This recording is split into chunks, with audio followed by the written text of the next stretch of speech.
and say they love you, the same ones that hurt you, the same ones that hurt you, the same ones you hurt. It's a vicious cycle. My hand reaching out, dapper grabbing for somebody. Seventh dimension, smart, living around the fire, dancing, chant out the anthem of a militant party. Chaotic, melodic, nomadic, my mind like a shoddy. Hardly anybody wanting hypnotic beyond your logic.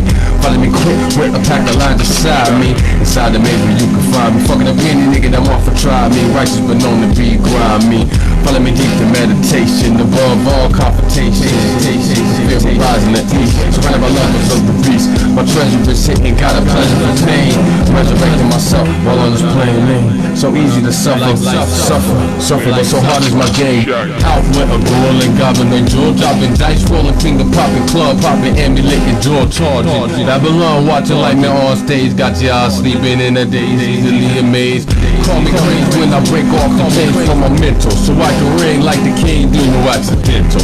Bless Bill, now you're free at last. Try to outlast the last, the gas, try to outrun the gun blast. Outlast the past, words of cash, all your life be kissing ass. If I walk down the block, you grab your bag. You can tell no allegiance I ever have. Won't salute they flag, if I who follow the track. Crab niggas step to knees, rare remedies overseas. Inside jungles, conga right, hunger since Rose gave up that night. Like it in the kite, play me the extra like my shadow break. Step the fossy boy, hermaphrodite, no exception, detestable action. All types of fuckery, my people see it, baby. 660 times 720, dimensional weapon. Still I suffer by the hands of the ones that say they love me. Still I suffer by the hands of the ones that say they love me. Still I suffer by the hands of the ones that say they love me. Still I pain and pleasure the same. Need irreversible claim. Need to watch what you say, cause an impression of what you see. Make a measurable change. Like your baby, to protect blade. Ritualistic exchange. Chaotic, melodic, nomadic, automated. Ignoring the signs. Through the passage of time. Removing the sky. The fabric of lies and time. Still I suffer by the hands of the ones that say they love me. Still I suffer by the hands of the ones that say they love me. Still I suffer by the hands of the ones that say they love me. Still I suffer.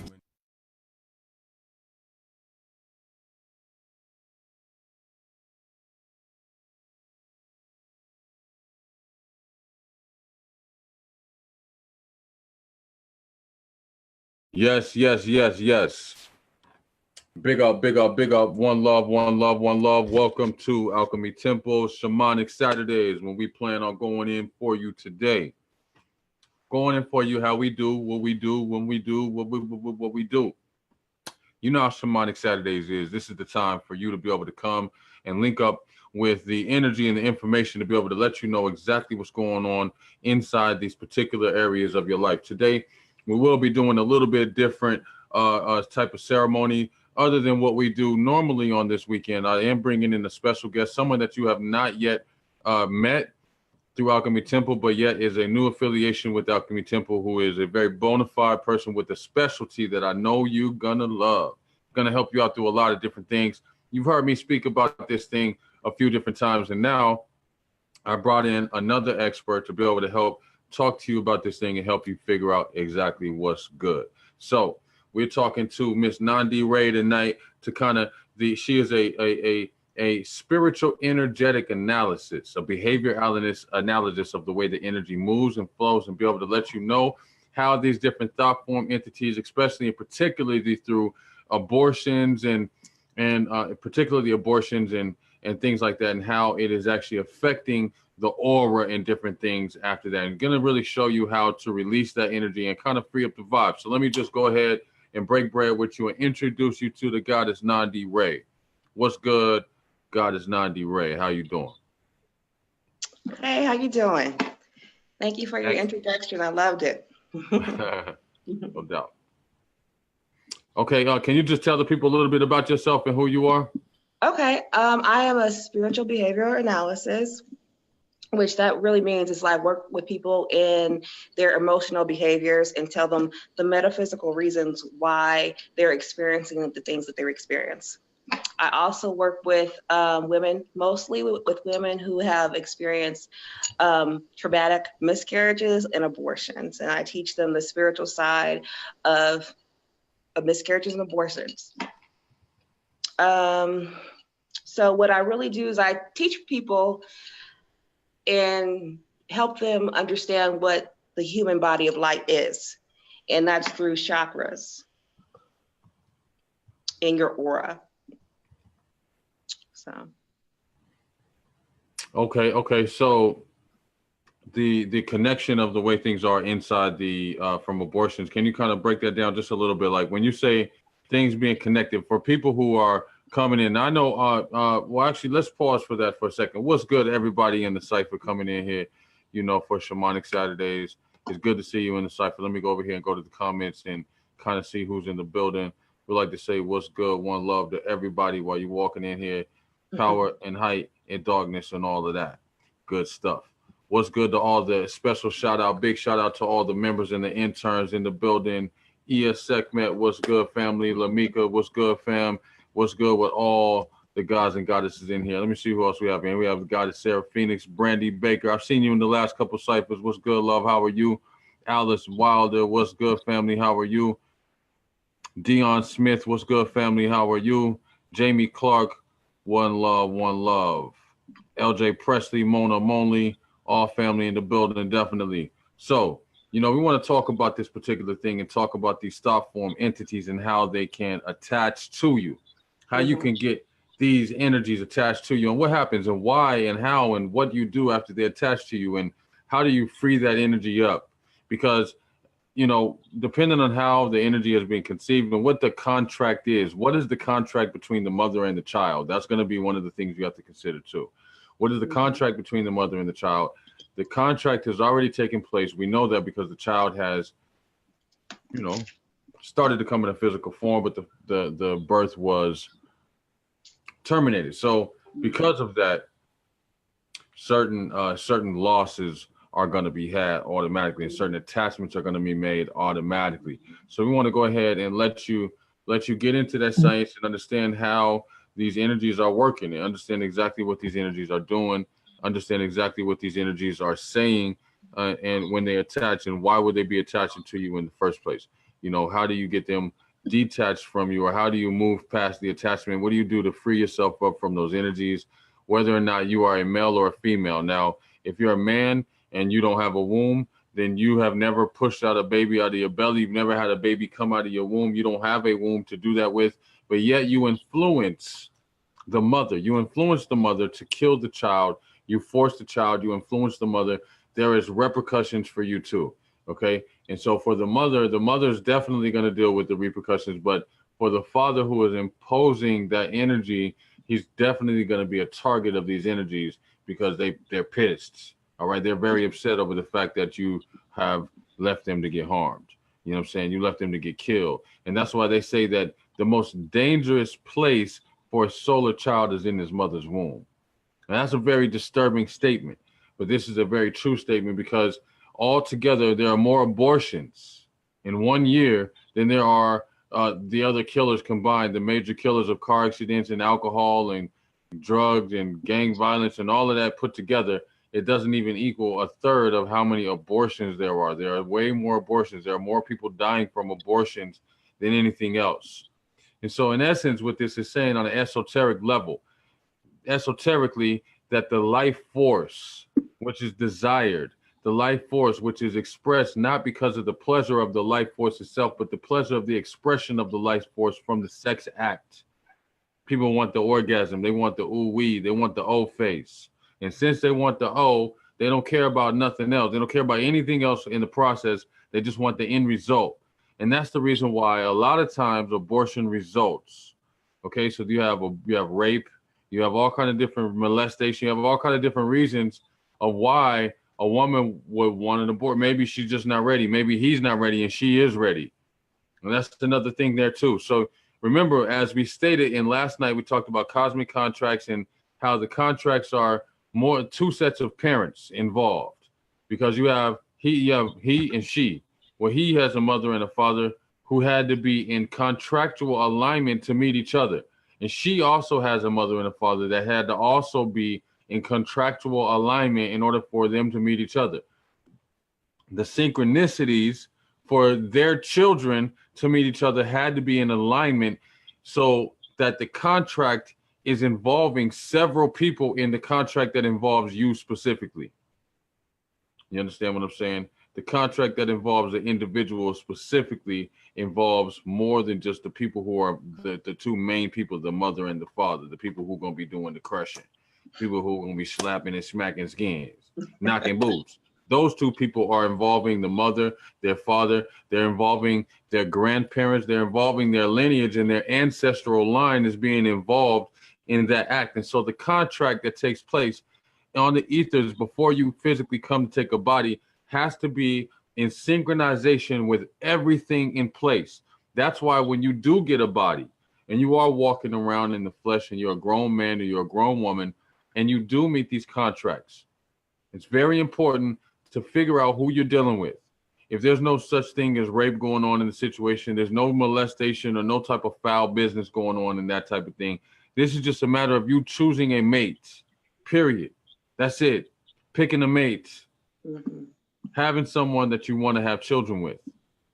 It's very important and very, very simple to be able. It can be difficult, but it's a simple process to be able to choose these people. If you base it on the contractual agreements from the cosmos, you base the connection of you and this person on the contractual agreement that you had with this person before you came into the physical body. Now, how do you do that with somebody who neither one of you really know what the contract was? How do you really find out what the contract was and how to tap into that vibration of the contract? How do you find out? What do you do? It's very easy. This thing is very simple. Cosmic contracts. What's the mood of the person that you're dealing with? The mood of their soul. Is this person extremely, is this person extremely moody? This is a person who's like soul is a teenager, basically. You know what I'm saying? The soul is the soul of a teenager, where the teenager can't, stop having attitude problems. And so a teenager is a teenager for a series of years. Your soul is in this state of adolescence and teenage type comparison of age of development and stage of development for several lifetimes. You will be in the same zone, your mood as a teenager. So true. You understand? Sometimes you will have your energy put in there and you will have your energy be very small. You meet somebody. So you might be basing it on the fact that they got a little smaller, the back bubble up like two balloons. Or you might be looking at the fact that, you like the fact that he got a long, strong body. Huh? You like physical characteristics and the fact that this person talks to you nicely, or that there's some sort of attraction that you have between this person, but you can't put your finger on it. These attractions are surface. They only last for so long. Somebody is beautiful. They get smashed in the face with a baseball bat and their looks go away. They get in a car accident. They get sick, like deathly sick. The looks go away. If you're just there for the looks, that's a temporary surface level interest. You see what I'm saying? That interest is surface level, and it's not guaranteed to live past any current state. You see, so we're talking about these attachments. Now, Nani, do you have anything you would like to add to this? Well, you brought up something that I wanted just to shed some light on. Like, one of the main reasons why women do get abortions is because of domestic violence. I just want to put that out there. There's a lot of women in bad relationships, and then the next reason is, because people don't feel like they're financially stable, and women don't trust their mate, their spouse, because of whatever reason, cheating, not coming home, or whatever.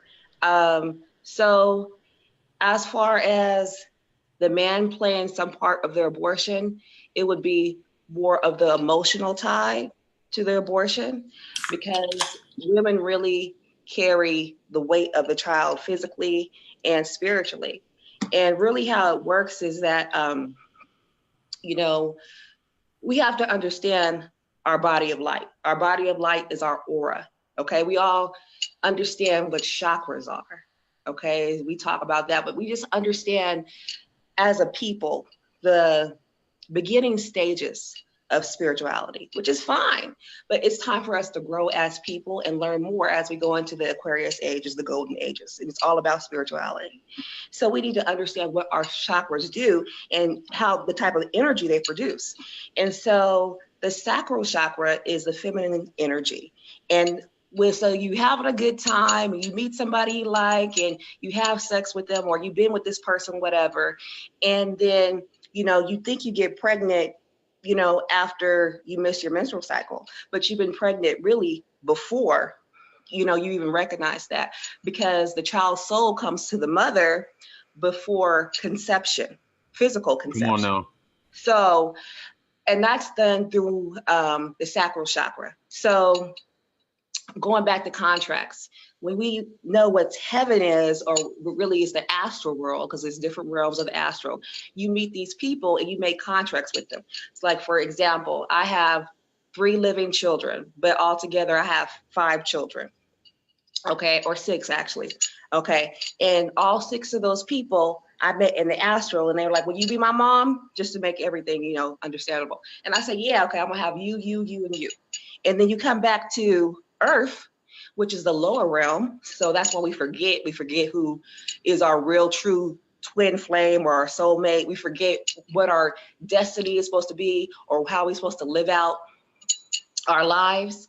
And we're kind of confused. So you get pregnant and you be like, "I don't want this baby," but you already made the contract. So when you went through that stage of mating and you open up the gates of heaven, the woman, the baby comes down and connects to your soul.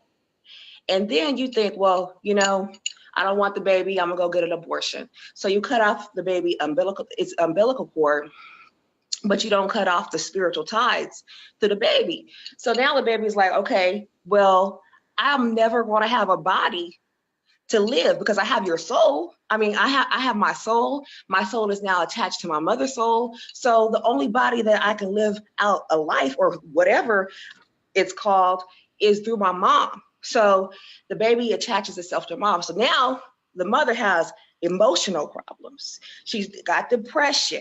She's got financial issues. She got problems with her other kids. She got problems keeping a job. She got problems keeping a man. Not because really it has something to do with her, but because she has an entity that's tied to her that's draining her battery. If you understand how batteries work, it's like you hold the phone in your hand and if you use it constantly, it's going to drain. If you understand how the human body of light is, or your aura, it's a battery. And so when you have attachments like viruses in a computer, it's going to drain. So you being drained constantly. And then women have more than one abortions, or you have a traumatic miscarriage. And traumatic miscarriages are like if you're in a relationship and you get into a fight and you have a miscarriage, or you fall down the stairs, you have a miscarriage.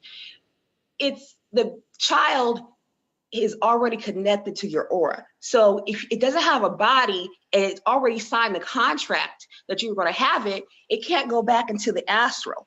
A lot of people think, well, you know what, if I have another child, that child's soul is going to be with that child. So I'm just going to have abortion. It don't work like that. I had 3 kids, living children, after I had my abortion and my miscarriages. And I still had my attachment. So I had to take care of that. But the baby is, I'm calling it a baby because when a soul is neither male, female, or an adult. It's just, especially when it's attached to the parent, because it can't really be anything. It's kind of like, it's impenetratory.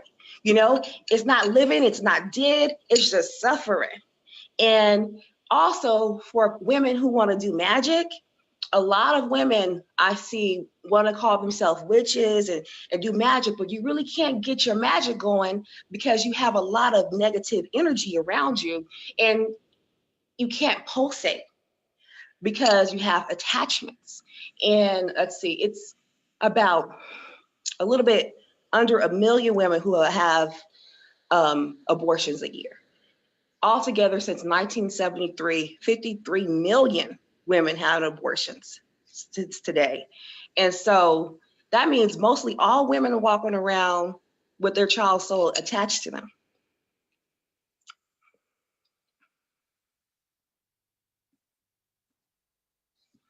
We still here.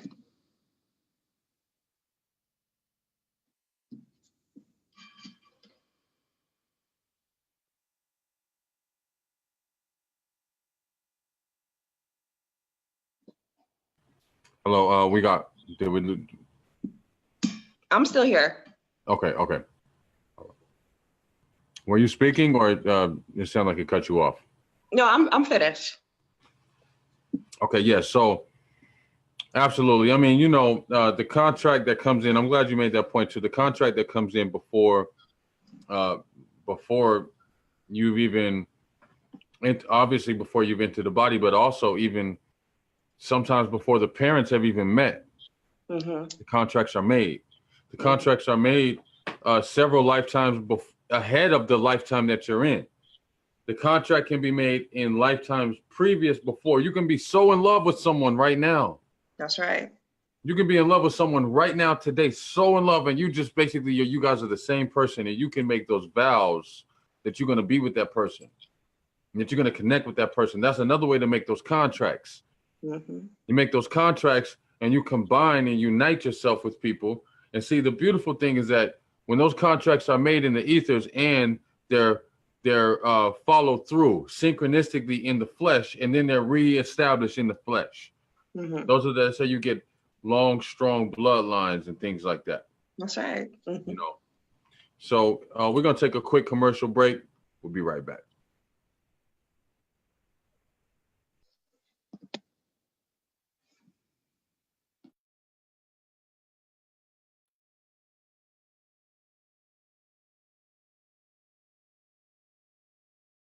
Are you dumb? Are you dumb? Hold on. Are you dumb? Are you dumb? Are you dumb? Are you dumb? Are you dumb? Are you dumb? Fall for who? Fall for what? Fall for where? Fall for when? Are you dumb? Are you dumb? Are you dumb? Are you dumb?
Yes. Big up. We're back. Welcome back to Shamanic Saturdays here at Alchemy Temple. We have special guests in here, the behavior spiritual analysis named Nani Ray.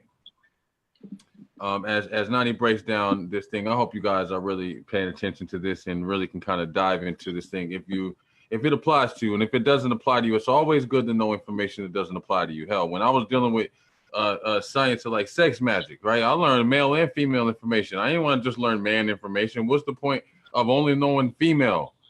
Why would I just want to know female information and don't want to know man information? A lot of guys do that. A lot of guys want to know only the woman, but don't know anything about themselves. Know nothing about themselves other than just the basic level. And see, in this thing, this is something that you want to know. You want to know because you're going to have wives. You're going to have girlfriends. You're going to have situations that might pop up and you might be tempted to do something and you might enter into a contract or divide and break up a contract and you are unaware. You will not want to do that because yes, the emotional tie, the emotional connection of men is how you're tied into this thing, but understand something about emotions. Spiritually speaking, of course, emotions is how you feed spirits. That's how you feed spirits, by your energy, your emotions, what you put into it. You put your emotions into it, and that's how you feed the energy. That's how you feed the spirit through that particular emotion. You understand what I'm saying? So you want to make sure, brothers, that you pay attention to this information, just like you were the goddess with the womb. And ladies, you already know what it is. So we're gonna do something a little different with the readings tonight. We're going to open up the phone line if you are interested. You don't have to. You will be able to open up the phone line. You can use an anonymous or alias name or whatever if you would like to. You open up the phone line. If you have questions or you just want to talk directly to us, we will have that as an option. You'll see that thing posted in there. Once we verify the exchange, then we'll go ahead and let you in the queue, and then we'll just go from there. So we do have one person signed up right now. We're gonna go a little bit longer before we start bringing in the readings. We're gonna give you guys a chance to go ahead and get all your stuff in order before we go there. All right. So anyway, we're talking about how these attachments come to be, how you get these attachments in your body, how you get these attachments connected to you at all times. How do you get these energies to be right there? And what do you, I mean, first of all, we know all those reasons why people are getting to, I mean, yeah, people are, domestic violence is stupid high. I mean, people are smacking the hell out of each other, you know, and quiet as it's kept, you know, a lot of goddesses don't want it. I mean, I don't know. They might want to admit it. A lot of goddesses see the role is switched. I don't know. When I came up, it was the men that were smacking the women around. But now you have women smacking up dudes. You got women smacking up dudes, right? Am I lying? You got these sisters smacking up brothers, man. I saw a pregnant girl smack the hell out of her dude one day. I was like, man, I was like, boy, whatever you did, I bet you won't do that again. And she was looking like she was looking at him like he's lucky they were in public. And I didn't know how to take it. I was just like, bro, I was like, I mean, what am I gonna do? Come to his rescue? I was just like, bro, I was looking at him like, man, you got problems. You got a lot of problems. You know what I'm saying? And you need a lot of solutions, brother.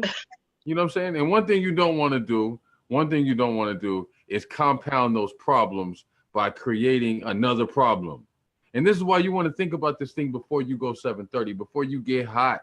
Think about this thing. When you start linking up with people, pay attention to who they are. How old is their soul? Is their soul young or is it old? Pay attention. Have they changed some shit? Yeah, you want to hit them skins, man. You know, you want, what they call it? What's the code word? What's the code word for the cookie? What's the code word? What they say? The black dot. Huh?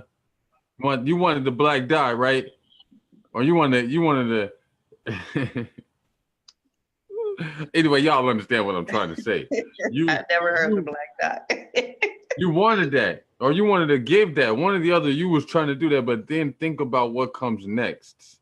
And now sexual energy is always good. We already know that. It's a wonderful thing, and it's a part of life. It is actually the closest thing to life force. You know, the closest way to express life force in the sex act, or the sexual energy is expressed best into the sex act. Right? The sexual energy is best expressed through the act of sex itself. That's how you normally express sexual energy the best. You can also express it through creativity, right? Whether it's creativity of communication, things that people don't want to hear that. See, when I was saying creativity through sex, when I was saying that way, everybody like, yeah, as soon as I started talking about the other ways, I felt y'all switch. Y'all like, oh, here we go. You can create, I can channel, I can do all this other stuff. The thing is that people are going to be having sex. And the sex, remember, understand that orgasmic energy is nothing more than all of your organs and all of your actual perceptions being opened at the same time.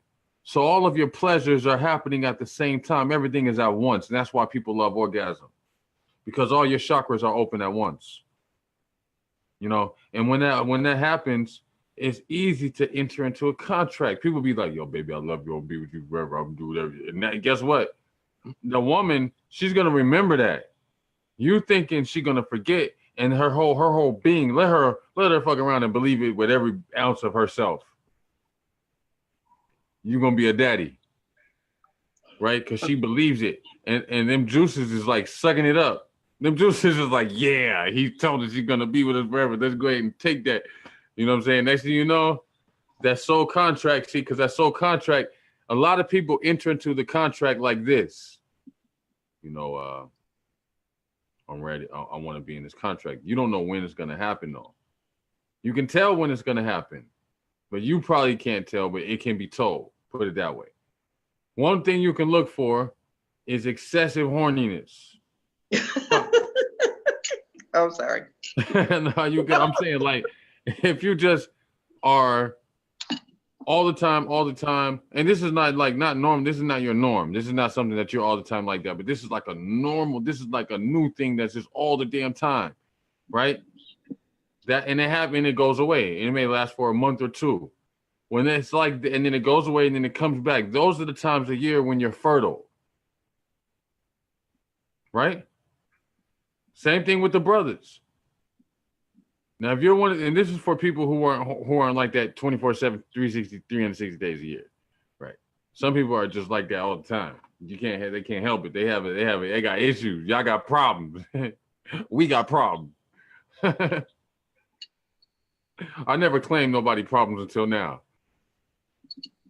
So you have different. So this solution is for people who don't have that problem. They don't have that problem. They're pretty much like, you know, normalized, I guess, whatever that's supposed to mean. They pretty much have like their sex drive is not like extra high. But when you have a high influx of sex drive and then it goes away and then it comes back, I'm talking about months at a time. It may come for 2 months, leave for 3 or 4, come back for 2 again.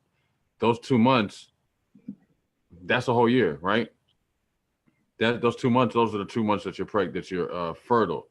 Mm-hmm. So those are the months that you'll notice that when you're feeling like that, you have all these new characters coming around, all these new interesting people that just look all extra interesting. Something about them, you don't know, they're just interesting.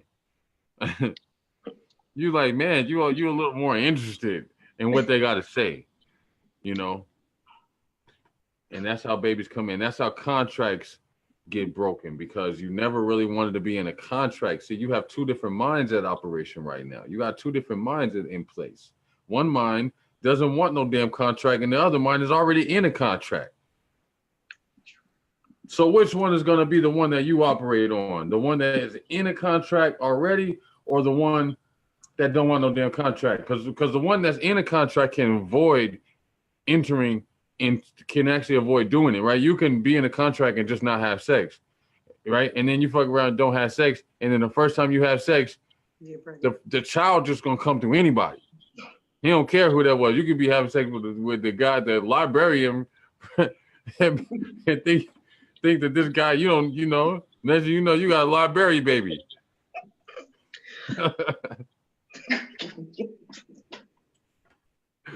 You know what I mean?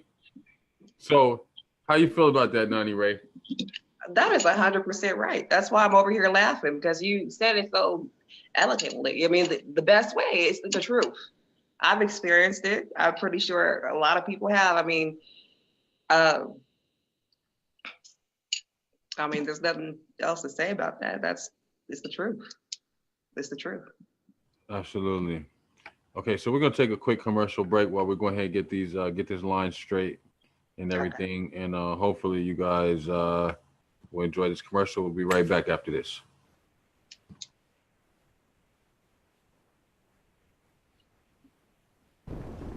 Let me tell you why you're here.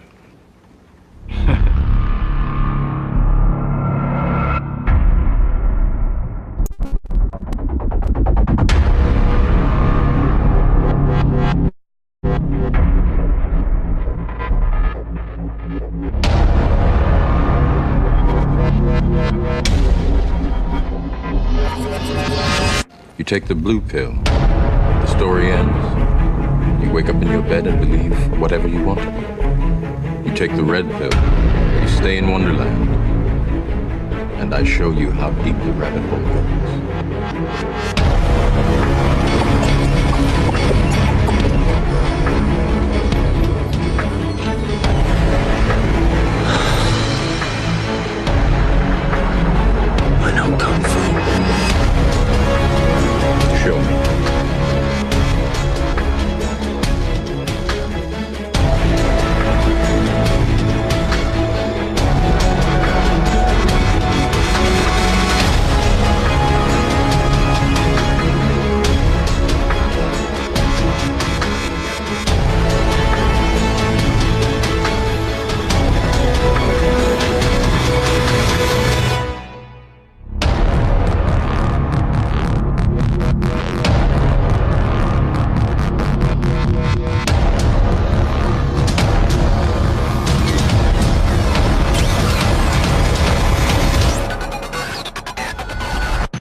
Welcome back to Alchemy Temple Shamanic Saturdays with my special guest, spiritual analysis, Nani Ray.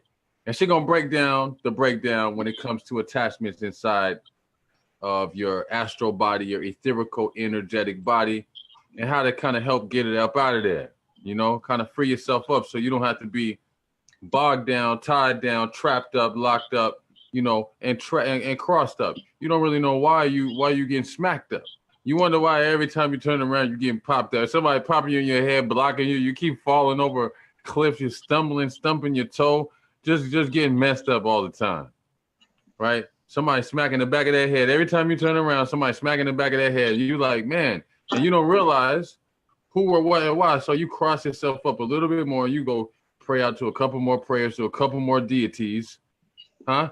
All help always begins with self. All strength always begins with the stuff that you do with self. So anytime you're asking these spirits and these deities and all of that, you need to be dealing with self. It's self. This is one particular way that you can find out, you know, about those attachments. Do you have these attachments? What to do? If they're there, how do you handle that? How do you acknowledge them? What do they want? What do they have to say? What messages are there for you? And that's what these readings are for. Okay, so I think we're just about ready. You ready, Nani? You ready to get this going? Mm-hmm. I am. Okay, our first person is named Luis. Luis is communicating with me via inbox. Okay. And Luis, we're gonna have you do a total of 9 breaths. I want them to be slow, deep, even breaths, penetrating the low belly, connecting your belly to your nose, your mouth to your belly. Your belly to your nose, your mouth to your belly. So when you inhale in the nose, exhale out the mouth. When you exhale, push that air out of the mouth. When you inhale, suck it up and let that air come all the way down from the low belly. Okay, Luis, you know what time it is. You know how to do this. You do those 9 breaths. I want you to start once you get a very good couple of breaths in and you start feeling like you have a nice system going. Then you start counting 1, 2, up to 9. Okay? Don't start counting from the first raggedy breath. Get them breaths together, then start counting. All right? That's how we're going to do that. Okay? All right. So while you're doing that, we're going to go ahead and y'all excuse the dead silence for just a brief moment. You know, we're going to be kind of get our energy going. Nani, you can go first. And I like to always go last. Okay. I'm gonna put myself on mute. Once she's ready, she's gonna indicate this. Once you're ready, Luis, let me know that you're ready and that your breaths are completed, and then we will continue from there.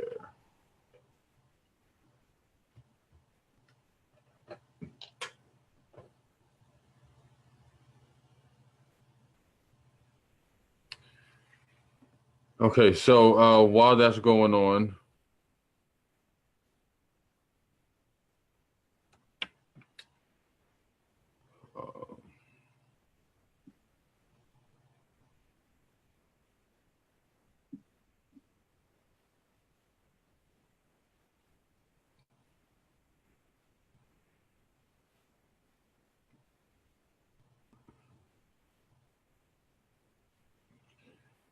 Luis, would you like to call in?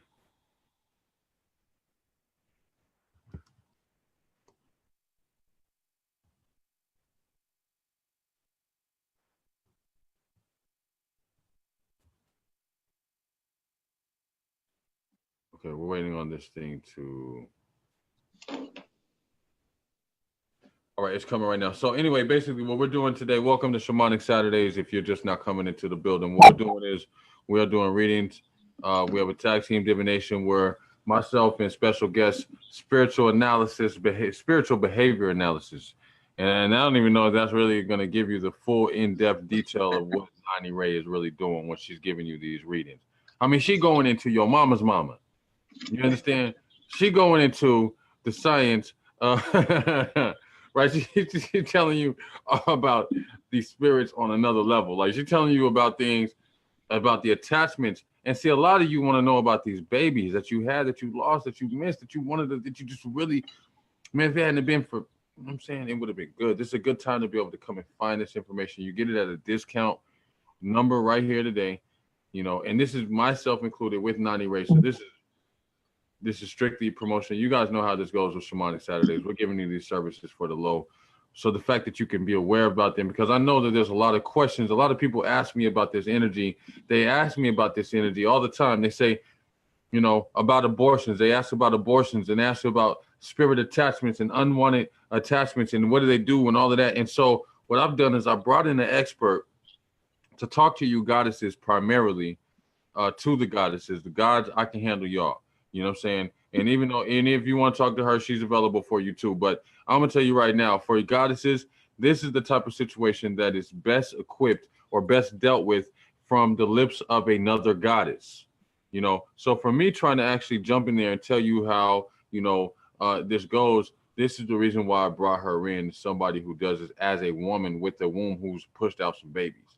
So that's a different level of information that I don't have, right? So that's why you guys need to jump on this while you can. Okay, so I'm hoping.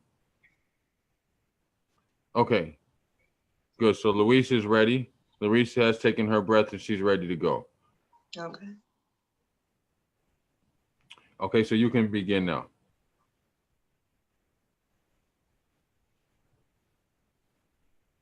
Nandi, that's you. Okay. So, is she on the phone or? No, she's not. She's not calling in. She's in the comments. So, like, if she has a statement or something, she's inboxing me to let me know. So you can just start the reading, and then if you need to ask a question or if she has something to say, then I'll put it in there. Okay. So, okay. Well, first, what is her question? Okay, you can start off with the general. Luis, you hear that? You can pose that question in my inbox. But in the meantime, can you start with the general description? Or do you want to start with, you just want to start with a question? Yeah, I'll start with a question first. Okay. All right. So she's writing the question for me. Luis, send me that question. Okay.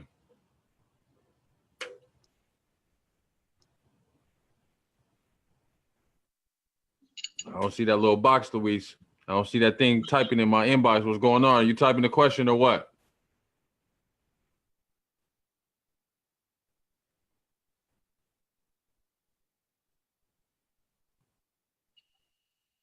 Okay, there we go.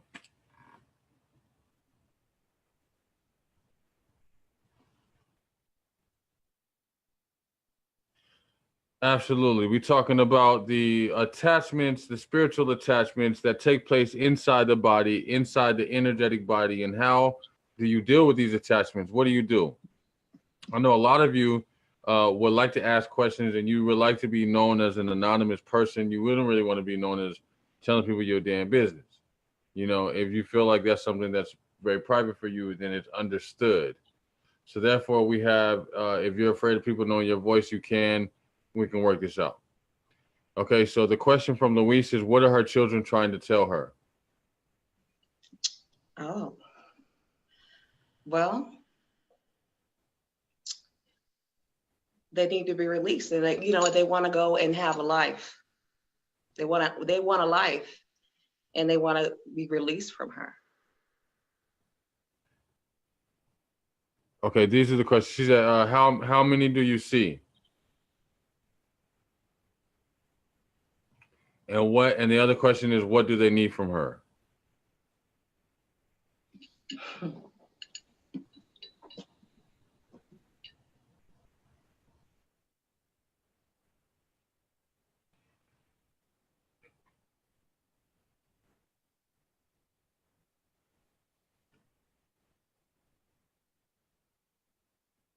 I see three. I see three. And I also see, well, I see three, and it's always the same. They want a life.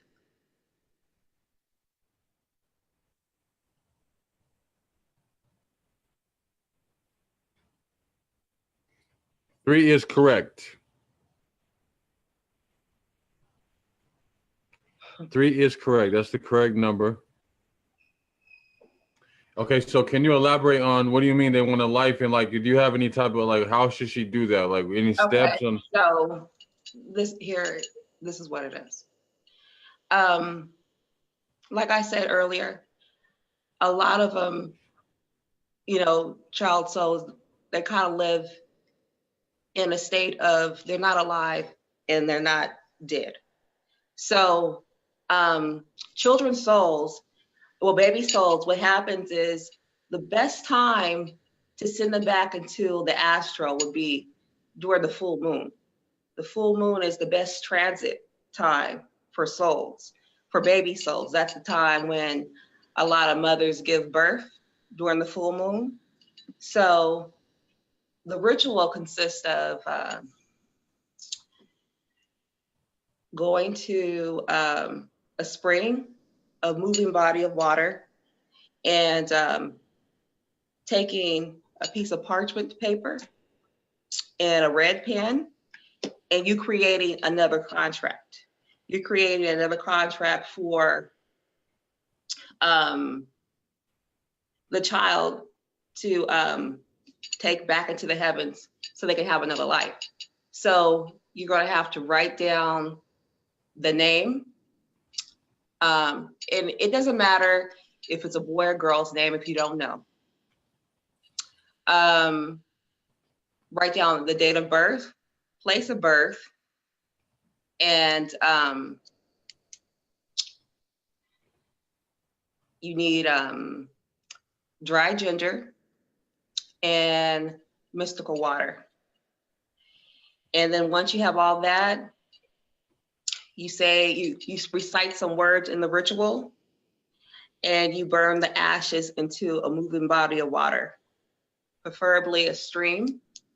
If you do it in the ocean, you just gotta make sure that the water is pushing back toward, the tide is pushing back towards the sea. And then 45 minutes later, I say go to bed, because after you do the ritual, it's really going to feel like you're giving birth. It's going to be very similar to having a baby, because the spiritual umbilical cord is going to detach itself from the mother's aura. So when you wake up, you might feel groggy. You might feel like you can't do nothing that day. I had some women tell me that they felt a pop in their womb.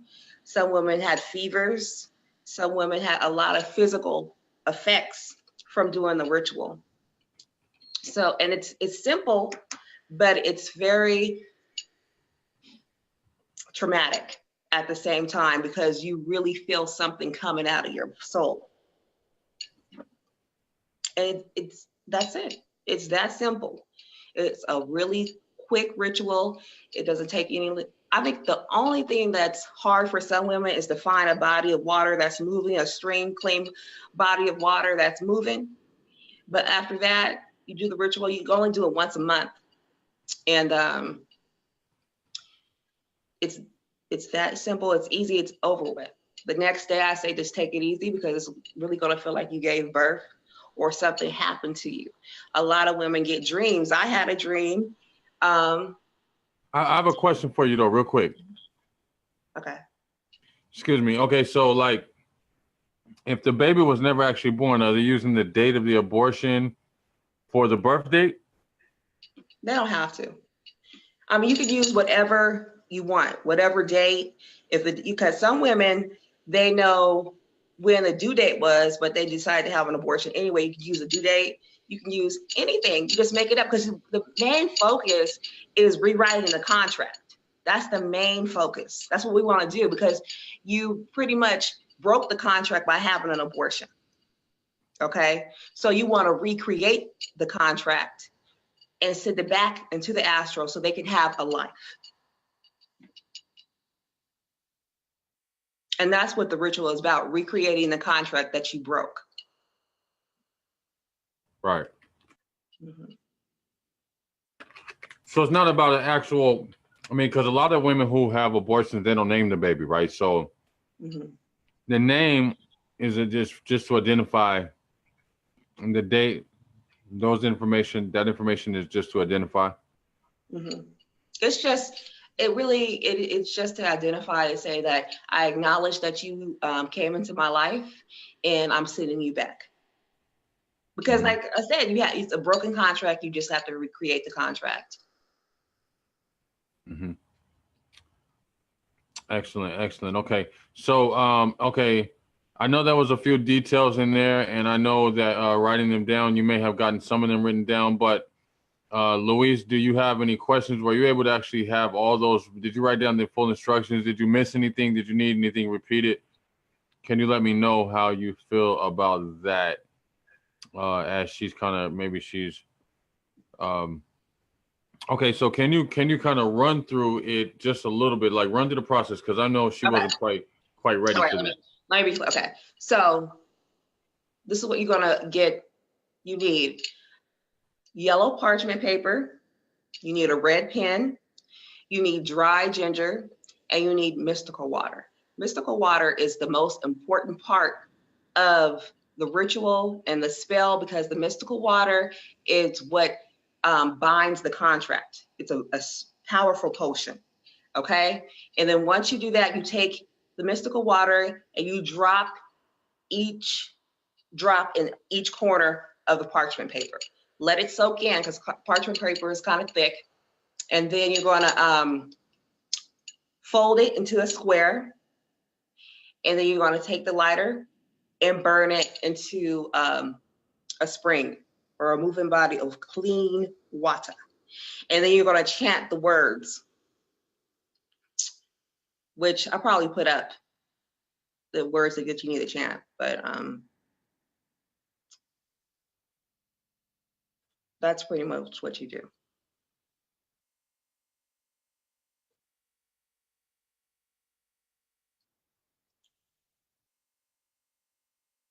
Let's see, the words, you're going to chant the baby's name 3 times before you burn the paper. And then you're going to say, I release you 3 times. And that's it. The question is, what is mystical water? Mystical water is a potion that I create that helps tie the contract, helps bind it into the astral. It's a magical potion. Okay, so how can they get the mystical water? You can either go to the Alchemy Temple and find my information, or you can find me on Facebook. I have a group called Mother of All, the spiritual side of abortions and miscarriages. And all the information is there too, the mystical water and the ritual, instructions for the ritual. Okay. All right. So basically, would you say that this is something that is tailor-made specifically for a person, or is this something that is generally done for women in general for, with the same issue? That's a good question. Okay, so this is a general ritual. It can be done for any woman who's ever had a traumatic miscarriage or an abortion. But, if their significant other wants to do it with them, he can, but it's really generally for women. Okay, now what if they're living near a stream? I mean, no streams, or like the running water is not clean. You know what?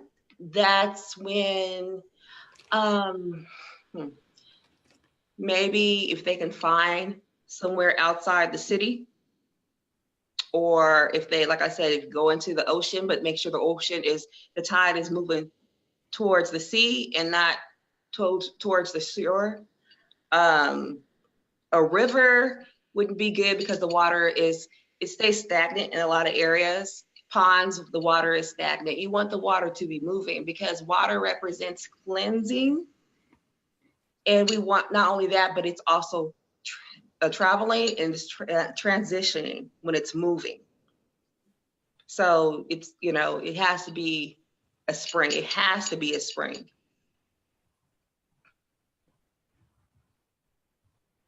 Okay, so you're saying like they have to travel somewhere to find it, basically. Yeah, you have to travel, or just prepare before the full moon.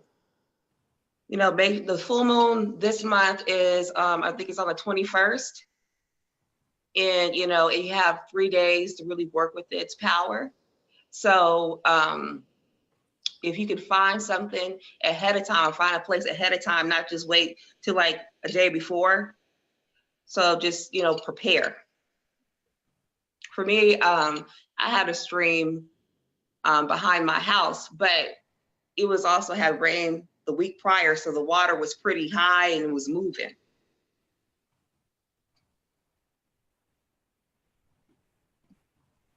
Okay. All right. I'm trying to see if there's anything else coming through. Okay. Do you have okay, so you're saying basically, just so that I understand, you're saying that this ritual is specified for the individual, but it's basically like a general thing that can be used across the board. Right. It's general until each individual person creates their contract for themselves or in their child. Okay, so no, I mean, but I'm saying like what would change? So like, are there parts of the ritual that would change? You know what I mean? Between person to person, the different parts of the ritual that will vary between one woman and another. No. Okay, so the ritual as you give it is going to be used in general like that. The only difference is going to be the actual contract and maybe like how many times they have to do it. This is a one-time thing. Right. Yeah, it's a one-time thing. Okay. You got to do it right. Now, I had some people say, well, can I use dragon blood instead of mystical water? Or can I use this ritual and spell was created just for the materials that are stated in the ritual. So if you use something else other than mystical water or other than dried ginger, then it's not going to work. So the question is like, they have to buy your water for it to work. Or if, yeah, they do. If my mystical water, if you can find another type of mystical water, but my mystical water was prepared for this contract in general. Mm-hmm. So you charge it like, I don't know, you said that it's on your page and everything. So you go into details on how to, like, I guess if it's there, they can do their diligence and kind of find out the process that you go through and everything like that. Do you kind of walk them through that? I do. I talk to each individual person, and if they have any questions, I help them out, you know, with whatever issues they have. It's fine. Okay. All right. Well, that sounds good. That sounds good. I mean, so you guys, you know, and you know, the thing about water is, especially mystical water, you know, water is a conduit, and when it's charged up by somebody who knows how to charge it up and they know what they're doing, and you know, you see, I heard you talking, Nani, I heard you talking about you know, the moon cycles and charging it at different times like that. So that's going to increase the potency depending on how you charge it, when you charge it, and all of that. So and with your intent to break that down. So I know dealing with a lot of practitioners, because a lot of these goddesses, especially here, they're already practitioners. So they're going to want to know about that, you know, because they're already hitting me up now, asking me, like, what about the water? Like, that's the question that I'm getting overwhelmingly right now, is what about the water, you know? So What about it? I know you, say it again. I said, what's the question? So like, the question is like, because a lot of the witches know how to charge their own water. They already know how to charge the water, right? Okay. So like, the question is, if they charge their water and they do the rest of the ritual, will it work? Or why do they have to get that water? Okay, this water, the way, okay, each potion, whether it's water, whether it's a flower, whether it's whatever type of materials you're using, it's made and created for that particular spell.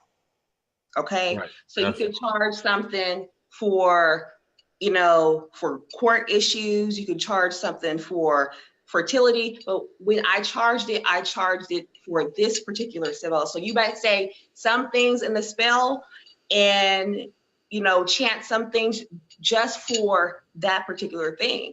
So the thing with my water, it was made to pull the spiritual umbilical cord from the aura, for the mother's aura. That's a very difficult thing to do. And that's something that you really have to learn how to do. And a lot of people don't know that because they don't even know that they have that attachment.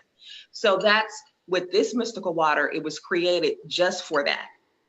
And that's what it was bind it into the contract.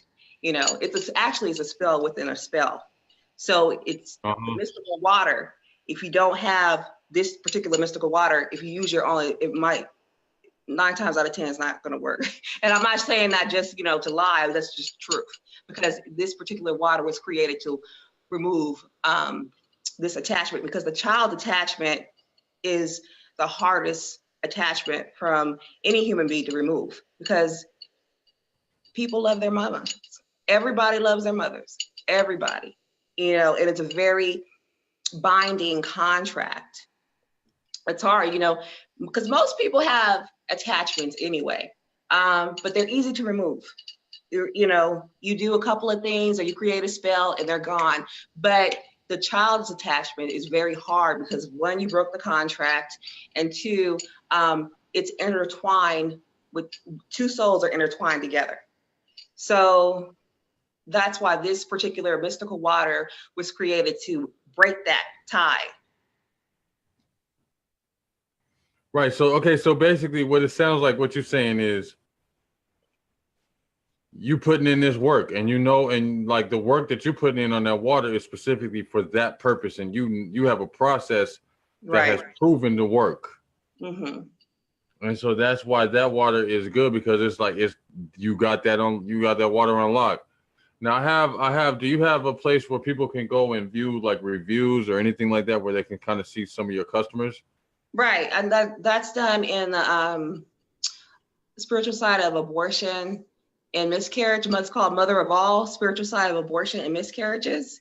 And in that group, I have people, they're talking about, it's a private group. So if you've had an abortion or traumatic miscarriages, you know, you come in the group, and then a lot of people share their stories of what happened when they did the ritual, and other things they share that's private. But it's a place where women come together and tell their secrets and heal together. Okay, so the name of that group again? It's Mother of All, the spiritual side of abortions and miscarriages.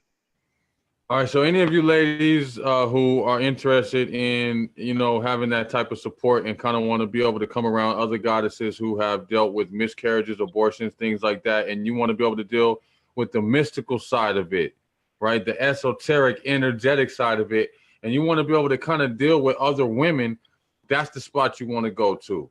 Now, in this place, you have women who are talking about this water. So this is already a known thing. This is not something that's just popping up. It's already going on, and people already know about it. They're already talking about it. They're already saying this is what they're doing. So in this group, they're talking about it, and you actually can go in and see for yourself. So that's just an idea right there. Okay, so I'm gonna leave it to this. Like, excuse me, Luis, do you have any further questions? If not, I'm gonna go ahead and go into my reading for you. Okay, so while we're doing that, we're gonna take a quick commercial break. We'll be right back.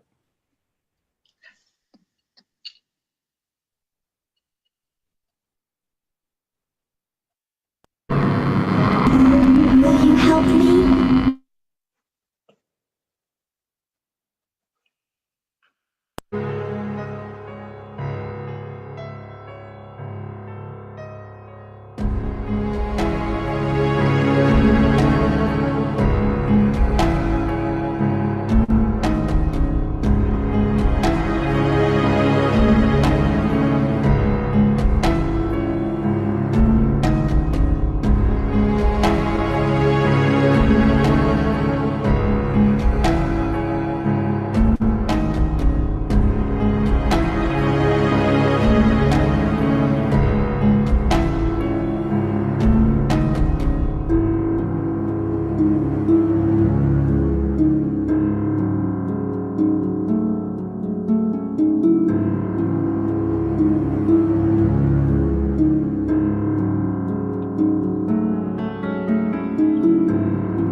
mysterious and my mission secret. I cannot reveal it to you.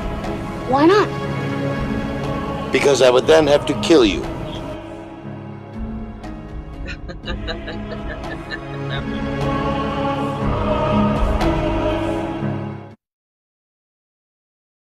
Yes, yes, yes. Welcome back to Shamanic Saturdays. I'm your host, Dr.Heru Bay, with my special guest tonight, spiritual behavior analysis, Nani Ray, who's going to break down these codes and jewels for you with the special ritual that's going to help you get rid of these energies of unwanted attachments out of your soul body.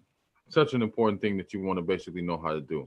You don't ever want to not know how to do that. If you have an attachment, you want to get rid of it. So we're going to go ahead and go into this. I feel like, Luis, I need you to do a little something for me. I need you to go ahead and take just a second, not long, just take a few seconds. Go ahead and, get your mind right. Okay. I need you to do now. I know this number. Don't let this number scare you, guys. Okay. I'm sorry, but I need you to do 15 breaths. Now, you know the cycle.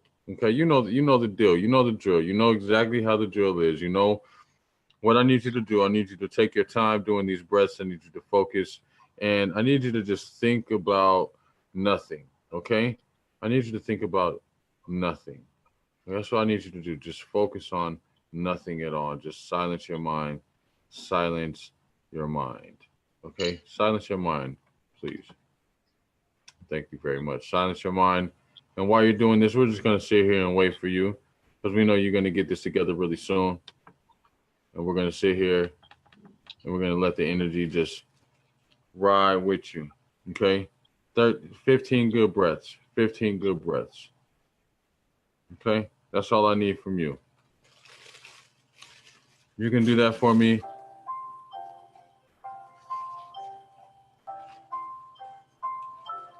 I'll be happy.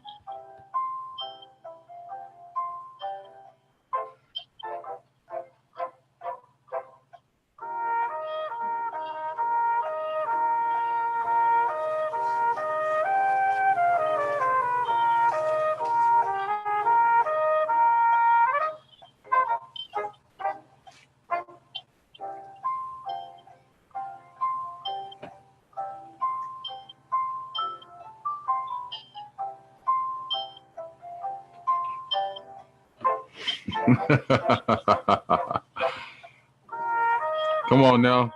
Take them breaths. Take them breaths.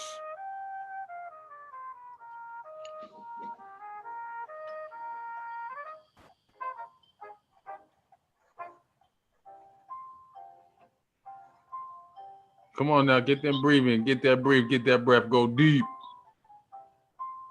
Take that breath deep.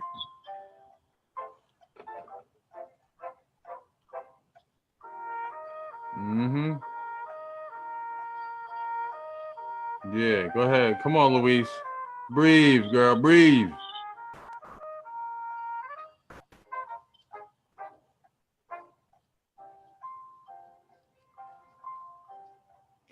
Now, goddess, there's a lot of goddesses in here, or there's people in the comments asking about the price of your water. So go ahead and give that information out at the end. Just get that together, and at the end, you can go ahead and give that out. Go ahead and look through the comments and see if there's anything that's pertaining to you. And at the end, you can go ahead and address that.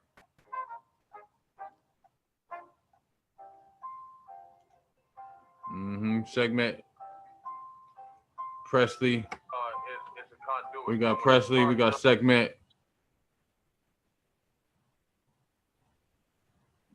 Keith on board. Peace to the God. What's up, fam? Leslie Gordon in the building. Divine Maxine. Jamuda Harris. Jamie Clark. And all the other gods and goddesses. A big shout out to the interns and the members. As we're now waiting on the goddess Luis to go ahead and give me this information when you're done, okay? We're just patiently waiting for you to take these breaths, girl. Take them breaths.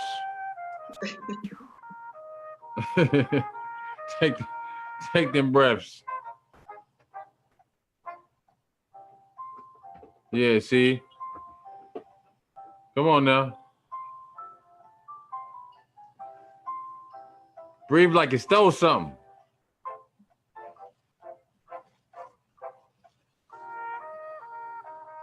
Uh-huh. I see you got lungs.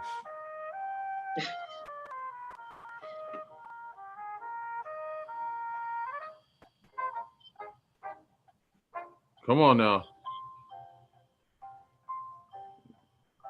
You ain't got to like speed them up, but you gotta speed them up a little bit. Just breathe to the lower ribs. Don't breathe all the way to the belly. No, I'm just playing. Breathe all the way down, but just we waiting on you. We waiting on you.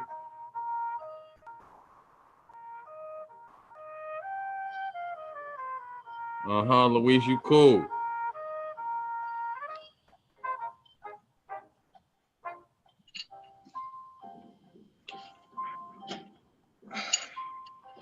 I'm sorry the breaths were so many.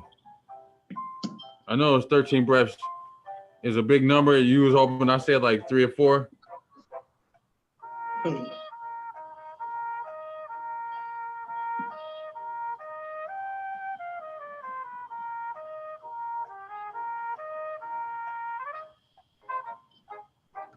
Okay, here we go. The goddess is now prepared. And one thing I can say about you before I start this reading, you don't rush for nobody. I know that's right. I know that's right, girl. You don't rush for nobody. You like your whole broadcast. I'm gonna take my little 13 breaths, 15 breaths slow as hell. But that's okay, cause we love you, girl. We love you. I love you. We love you, Luis. You with your slow self. All right, now listen.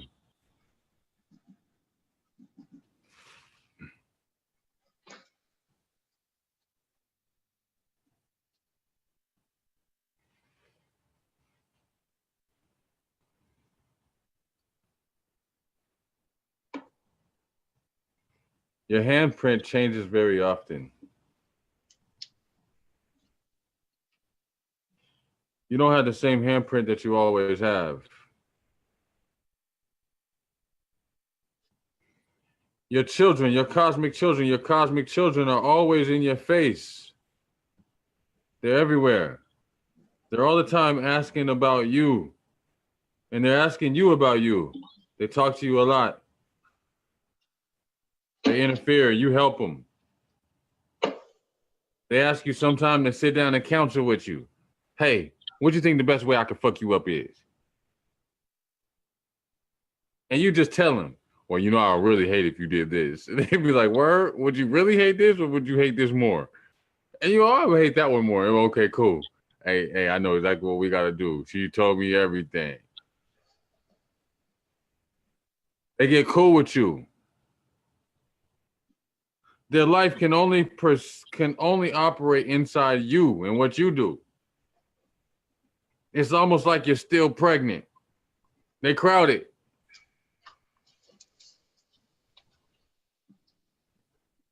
They need a little space, a little room to breathe. They want to go ahead and get away sometime. And that's why I like the way that God has said they want to live, because they all up on top of each other inside of one little bitty room called a womb. And Tyrone is like 6 feet tall. The womb only like 2.2. So he brought up in a fetal position. All jokes aside, there's a issue of a pudge or like a little belly issue. This is your last baby in particular. I see all boy children. All that I see are boy children. 3 of them, but they're different because 2 of them come together almost as if they're right back to back. Whereas the 3rd one comes separated. Almost as if the 3rd one is like years later. They seem to be spread out between the 2nd and 3rd one. But the 1 and 2 are right on top of each other. Alma must have been in love or something.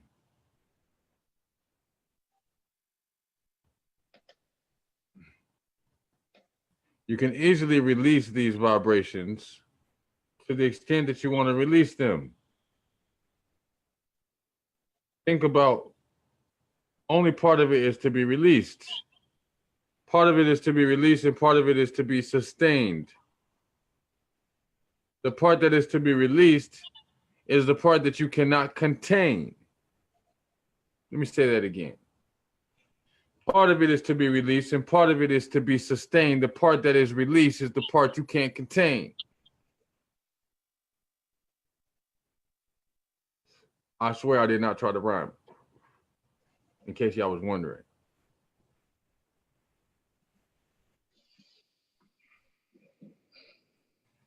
You can't contain everything. You can only contain some things. Right? The emotions and the different positive qualities, the positive attributes that you had during conception and during the time that built up to conception and the time after conception, remember, it changed swiftly. It changed suddenly. On the first one, it looked like it's the first one. It was a sudden change. Everything was everything. The second one, it was a little bit worse, but you ended up pregnant out of shock. The third one's complete shock. The first one was the most painful because you weren't ready for that switch up. The switch up that came was painful. And it made it a little bit more acceptable the second and third time to do this thing. You learn how to be better at it. You started killing quicker. Sooner months. You started feeling like you only had so much time till you could kill. You was like, yo, I only got a little bit of time to kill. I better hurry and kill. And you started counting down kill dates. And you knew always then. And see, the contract that they're not, I don't feel they're upset with you. I feel they understand that you did what you had to do because you didn't know any other way. And because of that, because you didn't know any other way, guess what happened? You cut the contract. And when you cut the contract, you didn't finish up the next half of that, because I look at that as a clause or an exit pattern. An exit pattern. What's the exit pattern? The exit pattern is a new science where you allow and where you keep the vibration,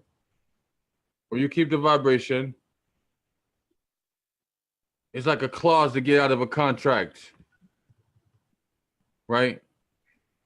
It's like a cause to get out of a contract. You know what I mean? Like if you have too much of one thing or whatever, you can make that clause of that contract to get out of that contract. If this happens, you can get out. Like marriage. If your spouse cheats on you, you can get a divorce and you don't got to worry about, all of that.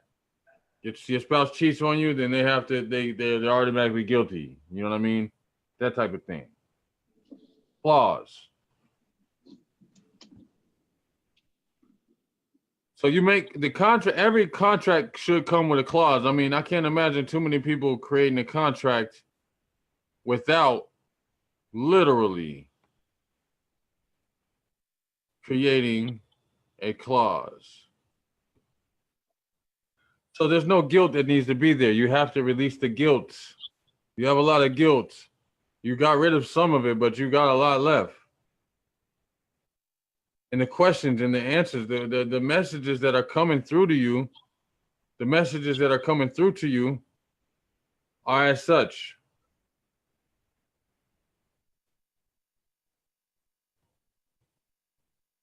One of them don't want to leave.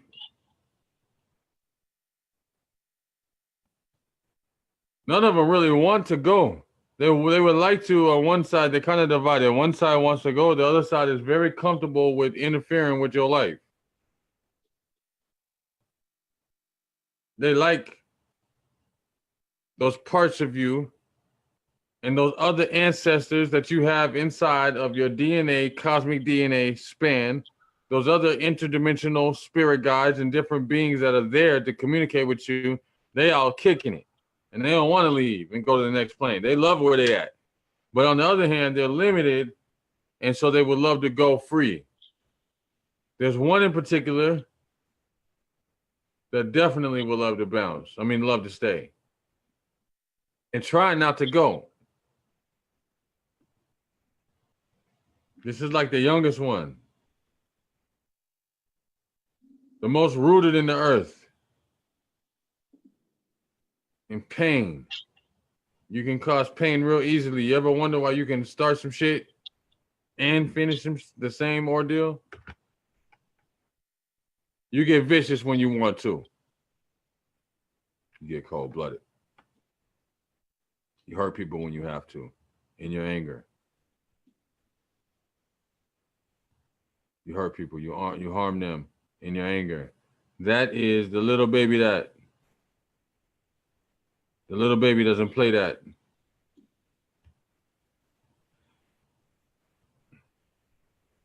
My stance would say the option for you is to employ these little baby them. Employ them. Put them up on game. And they say even place me a place at the table. They say build me up an altar. They say take me with you to work. Take me around your city. I want to get in your car and go for a ride. I want you to have a memory of me, talk about me, and act as if I exist. If you're not going to do these things, let me go so that I can recycle again and come back again. Oh, no, it won't be through your vessel. But it's almost like trapping a spirit and having a spirit trapped. Once you abort them, they're on that plane until you release them or you give them a job. As long as you ignore them, not only are you going to have problem, but they're going to have problem too. As long as you act like they didn't happen, you're going to have problems. You have to free them up or you have to acknowledge them, one or the other. And they just as well would stay as long as you're going to acknowledge them. They love mommy. But they don't believe in you that way. They don't trust you're going to do that. So they say, let me go.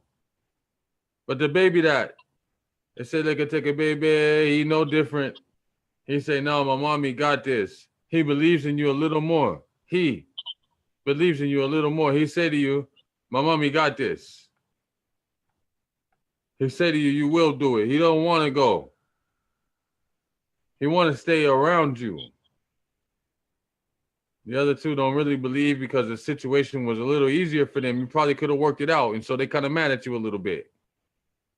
They feel like if you had tried a little more, you could have brought them here. And so this is why some of the problems come through, because they're interfering. They're getting in the way. They're not about saving you from problems. They're about causing you difficulty. But the baby take one, this one, that little one want to help. Little one's all about helping, assisting. The little one's all about freeing up energy. But he can only be accessed through pain and distress, ignorance, anger, ridicule. When you talk about people, that's it. That's all he knows. But he won't turn against you, but he'll definitely help you if you ever have to go to those situations. That's why if you ever do it, it happens so quickly, so fast, so strong. And people say you got a mouth on you. They say, damn, you got a mouth on you. And you talk that shit. Talk that shit. And they be like, they be hearing it. You know? They hear it. And when they hear it, they don't know what else to do. Other than just ignore you. And that's the thing you don't want. And what I'm talking about, what do I mean by that? I'm talking about the fact that everything you say and do, it gets filtered out by one of the hands of these children, especially the first two, the top two, man. They about that life. 1 minute they want to help you, next minute they trying to fuck your whole world up. You better figure out what time it is as far as like, what do you really want to do with them? Okay, see, the goddess, she's giving out a method that's proven. She's giving out a method. She's giving out a way for you to see how to do it in her way. And I know she's going to give out some details when I'm finished, but she's going to give out some details about how to literally, you know, how to cop the water if you need that, you know, and support. You know, we all about supporting each other, man. You want to support the people that are around you. You want to go ahead and support them so that you can see what it is. This is bona fide information.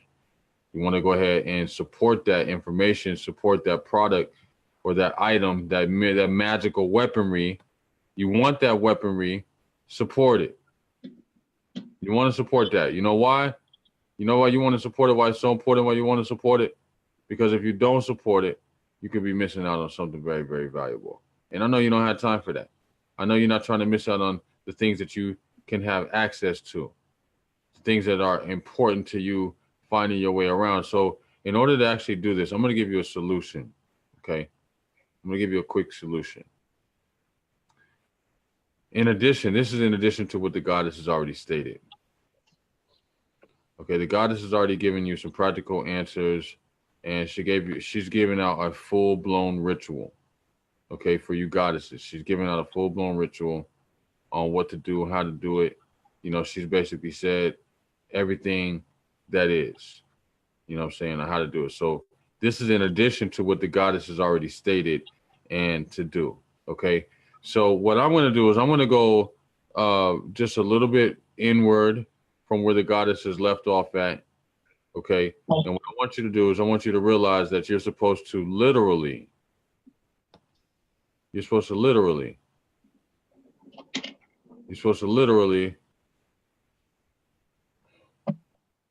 work the energy. Oh my God.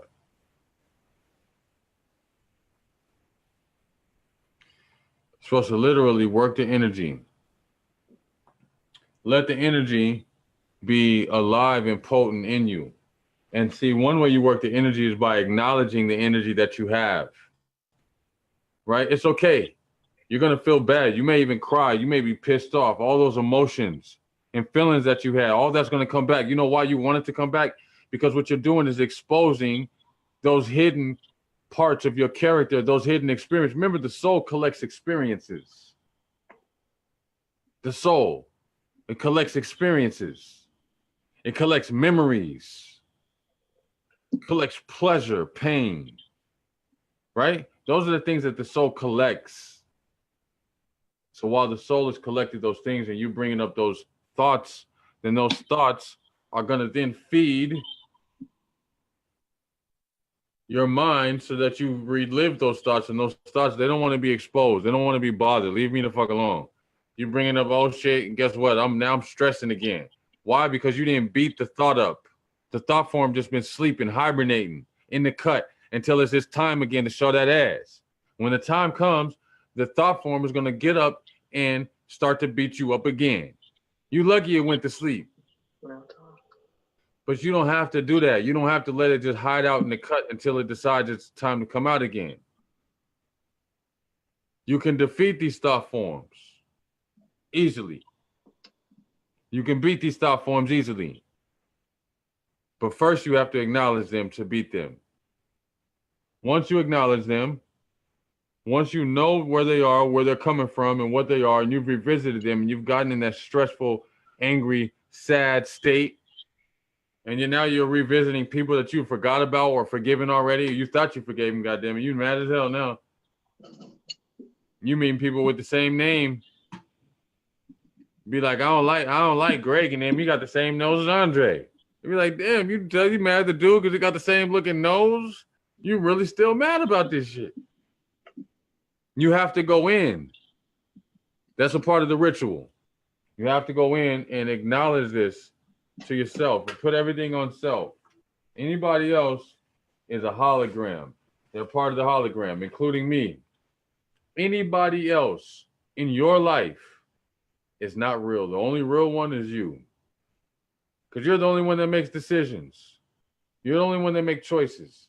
Everybody else's choice, it may affect you, but the way you handle what affects you is the only thing that really affects you. I do something to you and it affects you. The way you handle that shit, that's what affects you the most. You are the ultimate. Everything else is a part of your hologram. So first thing I'm saying to you ladies is acknowledge the situation. I mean, acknowledge the memory of it. Acknowledge the feeling, the good feelings. Remember the day. Go back to the day you got pregnant. Don't act like you don't remember how you got dressed, what you put on, what you smelled like. Don't forget. Don't act like you didn't. If it was a special time, if it wasn't a special time and you can't really tell, then think about the good times that came around the time that you was just getting it in. You was getting it in so much you didn't even know when you got pregnant. Think about that. You must have been having fun. Enjoy yourself. Then once you do that and you actually are back in that point again, you're back in that state and you're taking yourself back. You're now time traveling. That's what you're doing. You're time traveling. You've taken yourself back and you're time traveling. Time travel.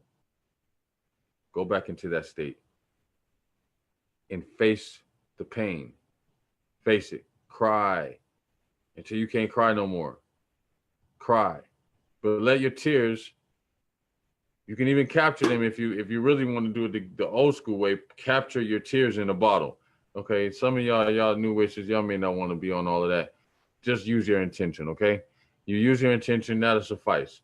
You use your intention so that you can have your intention to clear up the vibration. Right? You go ahead and cry it out.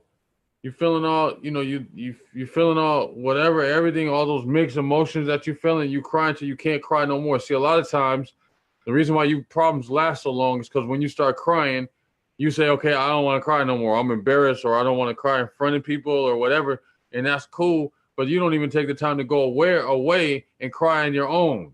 You don't want to cry in front of people. You don't want to cry by yourself. You feel weak when you cry. And therefore, the release, the sweet release that needs to come doesn't happen. That's the reason why, esoterically, when you're having sex, women, you sound like you crying. You don't know if you're crying or enjoying it. Sometimes you can't tell, damn, I'm sorry. Oh, no, it was cool. Oh, shit, my bad. You see, the crying is a release. And that's why in sex, it sounds a lot like a crying, or it's a form that is the sound of release. There's one sound of release. So you have that vibration. You have to be able to protect yourself. And what I would say is go into that vibration. You know, Luis, you're a witch. You can do a lot of things. You know, I'm going to keep it general, and then I'll give you another example, another option. But basically, you can go in, you know, if you wanted to. On a general level, you can just, you know, here, you want to go. You know, let them loose. You go ahead and release that energy the way I was explaining. You go into those feelings. You do that. I believe that what the goddess Nani Ray gave you was excellent with writing it down. I believe that parchment and all of those things will be really good. Paper with the water, everything is like really good. Science, the river, all of that basic principles are so. Those are general principles that work very well, and it's all put together so neatly that I think that's a good option. In addition, I would also say that if you have none of that, say you don't have any water, you can't get to no water. Say, let's just assume you don't have no car. How are you going to do this? So say you don't have no transportation to get to any water. There's no water nearby you. You ain't going to be able to do all that shit. Well, how can you do this at home right now, tonight? How can you do this starting, you know, by mapping out the moon cycle and figuring out which moon cycle will be best when to start? You go into that zone where you acknowledge that energy and you feel inside your aura. Luis, you are a member, so you understand about this. And you members, big shout out to the members and interns. You understand about how to move that energy around, Luis. And from doing that, you should be able to feel the areas that are not even. Right? I mean, you should tell the areas that are not even. I mean, you could tell where you're a little pudgy. in your soul body. Well, those are the places where the children are lodged at. I'm going to just help you out because it may take a little too long for you to do this, okay? But I want you to use some of the techniques that you have been given inside of your courses and things like that. But I want you to basically sense your aura, feel your aura, and inside the aura, the heavy set areas, this is where, and you know, once you do that, then you check with me and I'll verify it. But these are the places where that energy is lodged into your aura. Okay, these children, 2 of them are together and 1 is separated all by his lonely.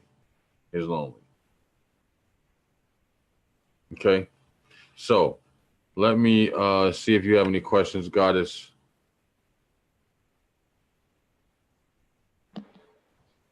And while we're doing this, I'm just going to see if you have any questions really quickly.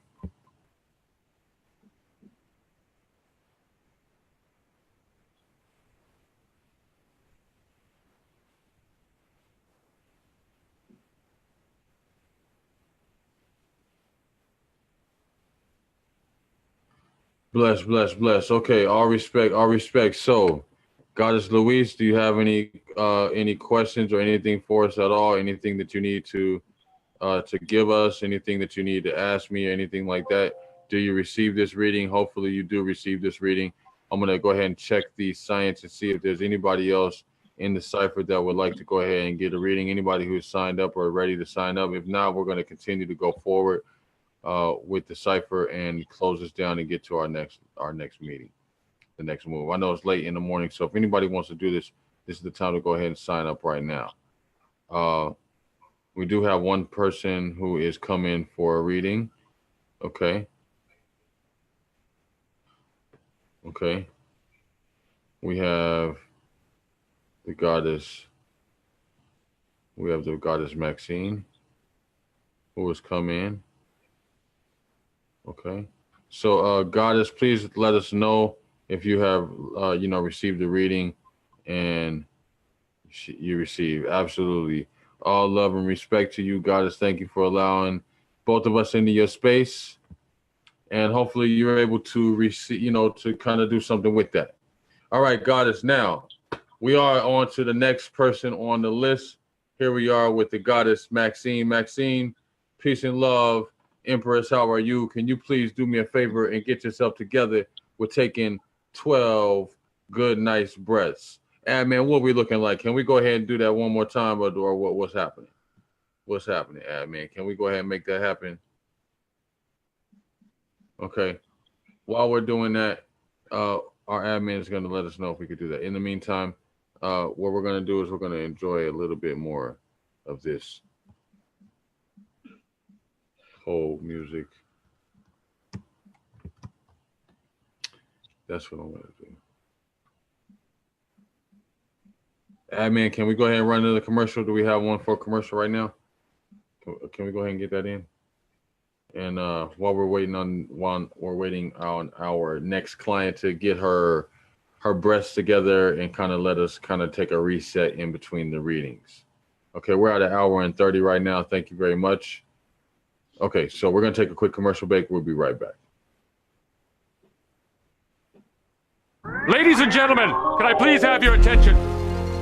I've just been handed an urgent and horrifying news story.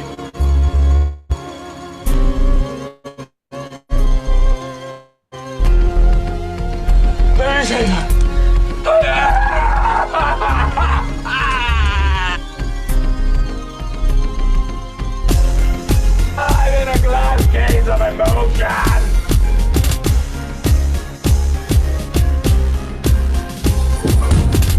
Bruh.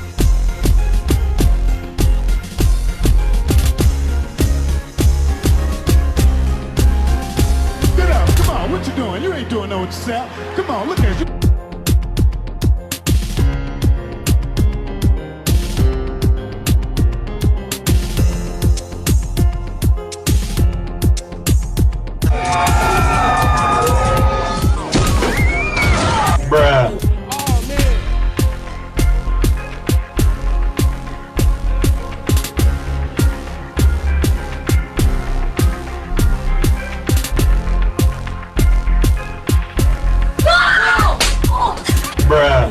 I'm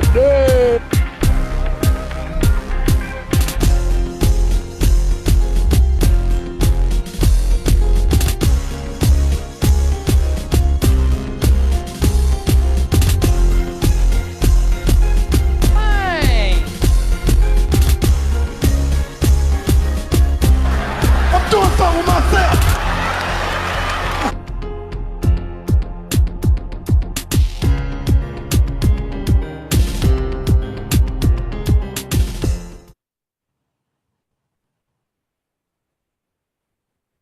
All right, all right. Big up, big up, big up. All right, Maxine, please, excuse me, let us know if you'd like to call in. Okay. All right, let us know if you'd like to call in. Let us know if you want to call in. If you want to call in, let us know if you want to call in. That way you can ask your questions yourself very directly, and we can kind of add that little element in. You know, you can still remain anonymous. And I hope you don't mind me giving you the name Maxine. I like that name, Maxine.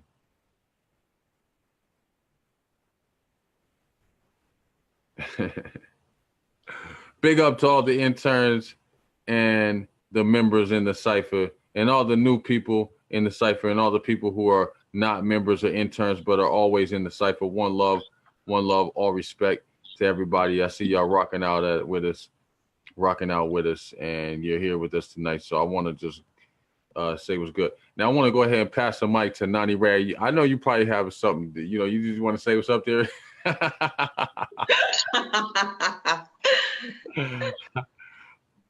Yo, I'm telling you right now, the MC status, man, this is something that is for real. You know what I'm saying? It is. Well, one thing I can reiterate, because I see a lot of people, well, I see one person talking about the mystical water or doing this ritual yourself. And the things I like to say is that when you create spells, you create spells with intention. So, and you have to use the right type of chant. The potion is created with an ancient spell. So this spell was before a lot of 2,000 years ago. And a lot of my work comes from ancient science. So when I created this potion, it has intent, so you have to be aware of your power and what you're using it for. So, because you said, well, anybody can do it. And anybody can't do everything. That's why we have people who are doctors, we have people who are lawyers, we have people who are scientists, people who are musicians, and people, who do exactly what we're doing. Everybody has their own gifts. So I just want to make that clear, because when you put that energy out and say, well, anybody can make it, you're pretty much downgrading what was built to lift up. And, people are in place to heal for a reason. This is a very important ritual because having attachments keeps you in bound to slavery. It keeps you in a lower realm. We try to move out of the Pisces age where most people are asleep. And you have to understand that a lot of the information that you Google is just busy work. It's not work that's going to move you into a higher frequency. And so a lot of people, not just women with abortion and traumatic miscarriages, but a lot of people in general, men and women, have attachments on their aura. If you think about it, your aura is like a battery, okay? And it's constantly being charged, but it can't be charged if it has things that's keeping it from being bright. So,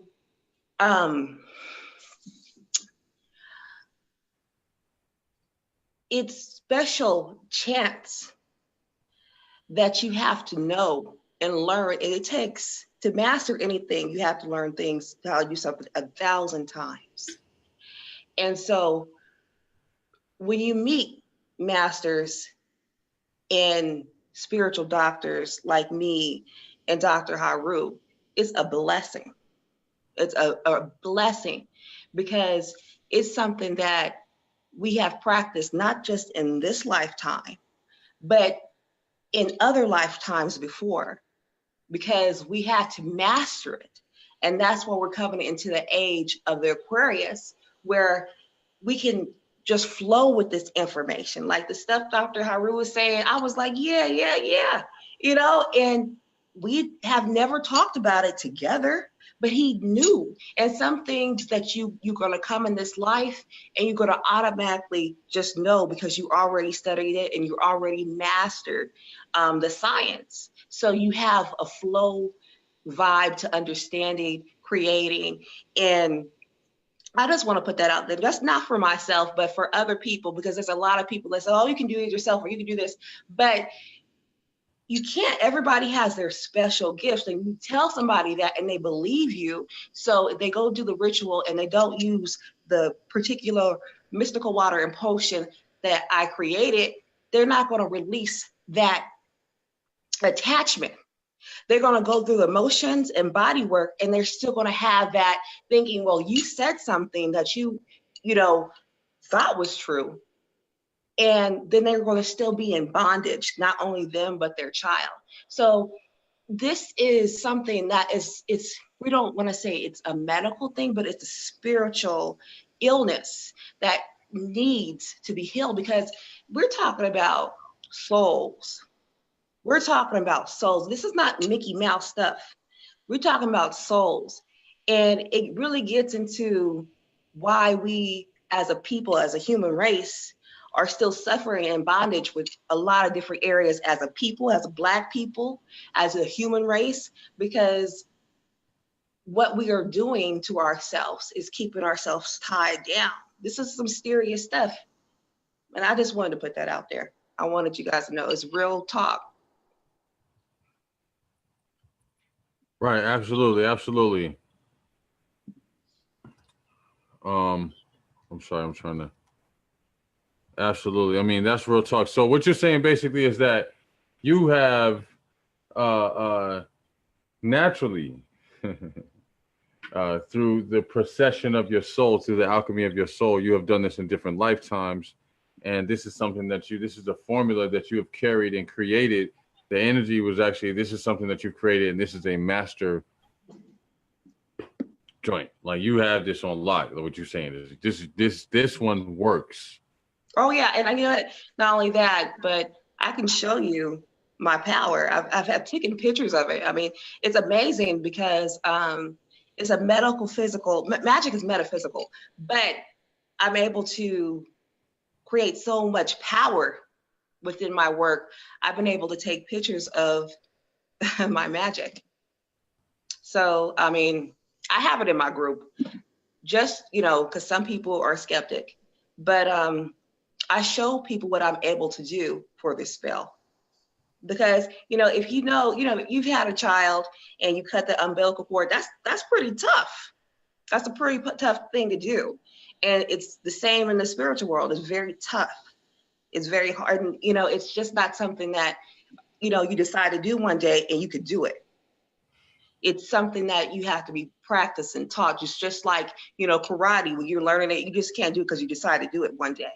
You go to someone who has been doing it for years. It has mastered the science behind it and why. You have some people right now who is able to touch people's organs with just a thought, hand movements. That's a mastery. And so, I've mastered the science of creating a potion to release the spiritual umbilical cord off the mother and child. Wow, that's a beautiful thing. I mean, and it's pretty deep how you made a really good point about cutting the umbilical cord, right? Okay. because by cutting the umbilical cord, I mean, that, like you said, it's hard. It's a tough meat. It's tough. That's not no little piece of paper you cutting through. They got to slice through that thing. Right. And see what's happening now, because there's so many nutrients and things going through the umbilical cord. What they're doing is they're cutting the cord way too early. Mm-hmm. A lot of the nutrients that will help you later in life, the different nutrients and different vitamins and all the different things that you need inside the blood that's pumping from the umbilical cord, that should be pumping at least 30 minutes after the delivery, is being cut minutes after. As soon as the baby's out, they're cutting it. Mm-hmm. It's so true. And it's sad because we lost, the science behind giving birth, the science behind, spiritual contracts. But we're gonna remember. We're learning. It's that time now. It's our time. We're coming back. Absolutely. So, okay, divine light, power, divine strength, divine obsession, divine healing. You notice I said divine obsession. It's okay to be obsessed, especially with this type of situation. You're dealing with life and death. I've been rhyming all night and I haven't even been trying. I'm not lying.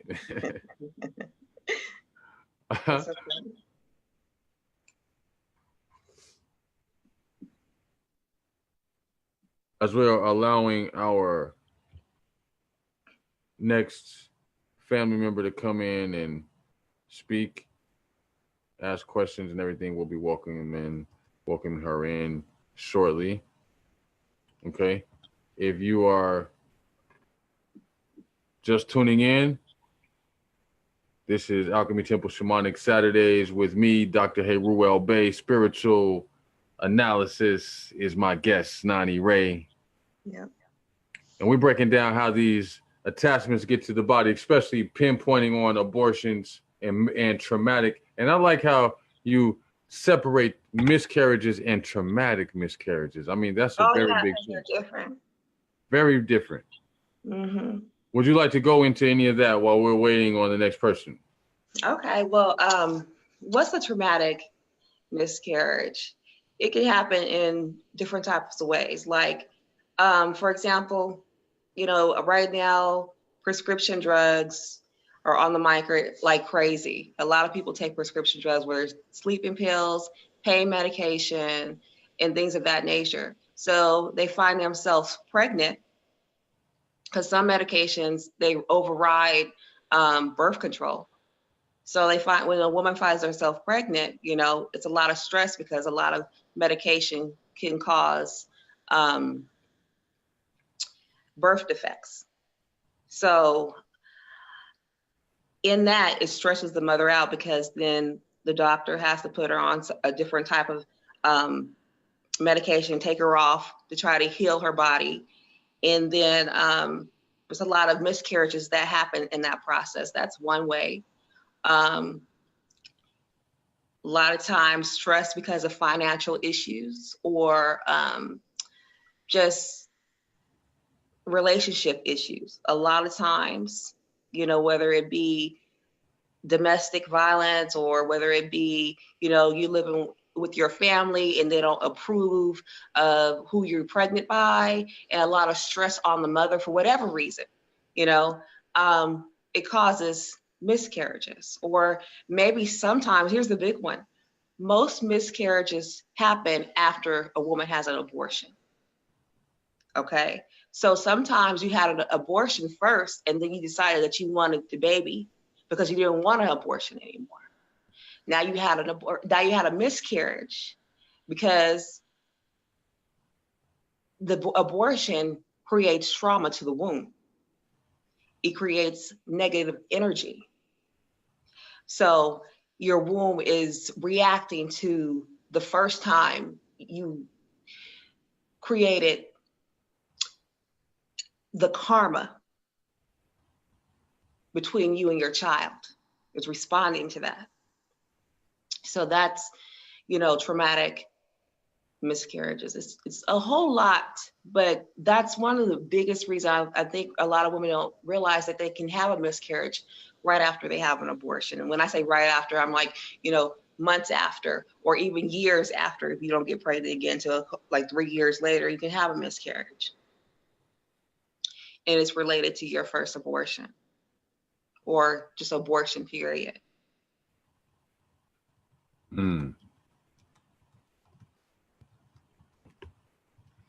Okay, so like the traumatic experience, is this a lot of pain involved with that, or what's going on with that? Is this like painful situations mostly?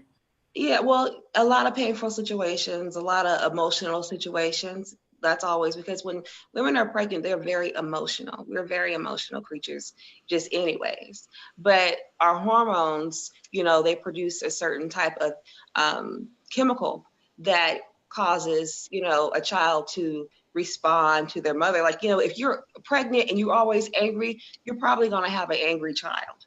You know, a lot of the energy that we produce while we're pregnant, our child, you know, emulates, because it's getting those juices spiritually, physically, mentally. We're just putting that into our baby. We're putting that into the womb. So when you're worried about, can I pay my bills? Can I manage my relationship?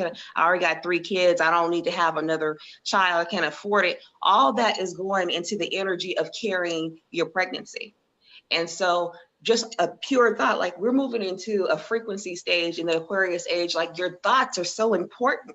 If you think you broke and you say, oh, I don't have no money, I'm always broke, you're gonna stay that way. If you think you're rich and you're gonna have money, it's gonna come to you, because thoughts or metaphysical energies that you can produce into the world, just a pure thought, it's very powerful. And just like with your pregnancy, because it's such a powerful force, you can put a lot of karma into your pregnancy, and then you can miscarriage just by having constant negative thoughts. Very good point. So, you know, something that you said made me want to just really hit on this point about the fact that the men, okay, so the emotional tie, see, men, we have a womb too, right? Our womb, the womb of a man, is the womb of his mind. This is where the emotions come from. I like that. Right, the emotions come from the mind of the man. He's gonna think a certain way. He's gonna have an emotional reaction based on his level of giving a damn about it. Right, if he doesn't really care about it, he won't really act on it with emotion. Emotion is energy in motion. That's how it moves. So the mind of the man is his literal emotional. I mean, the mind of the man is his womb. He has a thought. It's ingested. He gives birth through his actions of the thing that he's thinking. So when the woman is attached to this thing and the man, we've already established that the man is affected emotionally. This means that when the woman is going through her traumatic miscarriage, and the number one problem, the number one symptom for a woman in her miscarriage, the number one problem in that is emotional damage, besides physical pain, emotional pain. The man is also going to experience that on a high level. His finances, the same way you just said about speech and finances and all of that, that's his world. He lives there. He will suffer based on that. The same way she does in a physical sense and emotionally, he will do the same for as long until the child is released from the mother. That's the link to the man, emotional. And traumatic miscarriages, bruh, it's going to come for you too. Whether you just disconnect yourself from your wife, but because that's your seed and you put it there, you're a part of that contract. Same thing. If it goes to, you know, what are the lists? You said traumatic miscarriages and abortions. Mm-hmm. So if it's an abortion, we already know it's the same thing. It's including the same thing. It's going to include emotional damage that has to be repaired. It's going to include physical damage that's going to have to be repaired. right? The man is going to bypass a lot of the physical damage, but is going to come and get you on that emotional side. See, the thing that it is like this, a man, a lot of men will say, I don't care, man, I'll just get a new girl. That concept right there, you know what that is? That concept right there is giving homage to the Yanni, homage to the woman. Mm-hmm. So the same woman that you're disrespecting, you're giving her homage because you're saying you're going to go get another woman. Woman represents another woman. One woman represents another woman. That's why women have this thing called sisterhood. They don't have to know each other. You could be a cool brother. Say something smart like to your woman around a bunch of women in public and see how the women in general look at you. Girl, see this dude right here. Girl, don't worry about it. It's going to be okay, girl. And then because women are together, there's a vibration. It's a frequency. That's why you notice what you said. I have a group for who?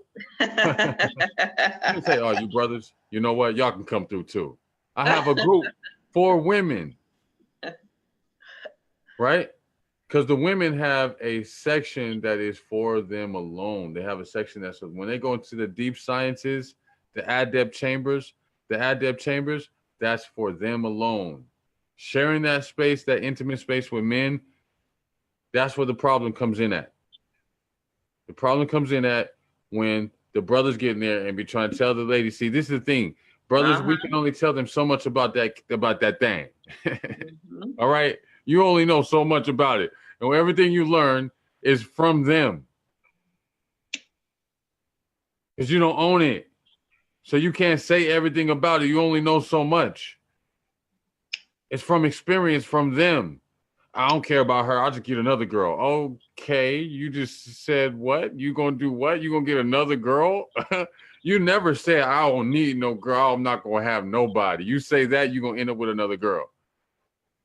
See, the problem is, or the solution to this, to stop the miscarriages, to stop the abortions, to stop the situations from being born, is self-supremacy. You start becoming supreme within yourself. That's right. Then you'll have ultimate love for you. Then you'll automatically be able to love your girl. Your girl, in turn, from being loved in such a way, she's being loved so, shit, you know how they get when they love. Goddesses, when y'all love, how are y'all? What do y'all hold back? When you love right. I'll hold back Nathan. I hear everybody giggling, smiling, looking over your left and right shoulder. I ain't holding back right now. Nathan. Imagining what it is when you love right. Mm-hmm. Okay, let's see what's going on here. Okay, so Goddess is just about ready. Okay, so I'm gonna do this. I got you right here. It's coming this way. If you guys need to take a bathroom break or y'all need to go get something to drink, this is a good time to do it. It's coming, don't worry.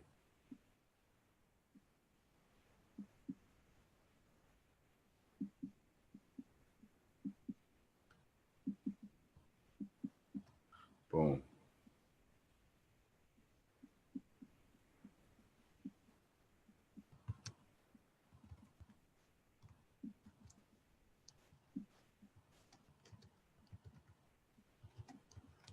Excuse the dead air, media. I apologize. Okay, so I want you guys to just take a break. When you get on the line, I'm going to allow you the chance to go ahead and get your breaths in. We'll reset the energy.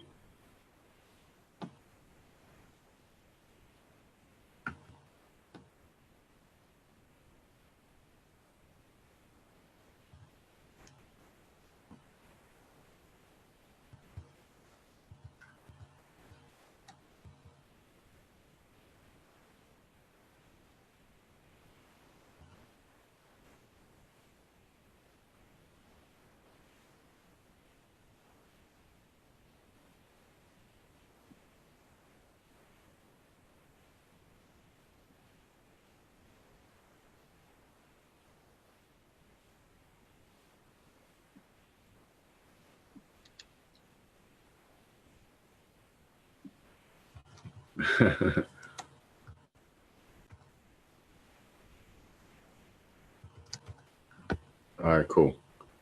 Here we go.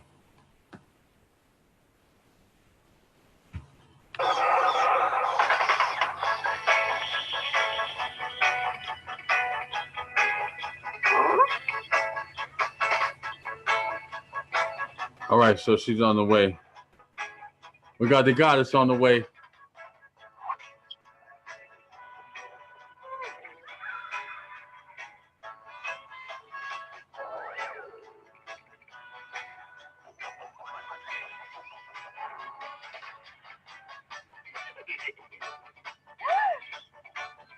She's on the way. She's coming in the building. Get ready.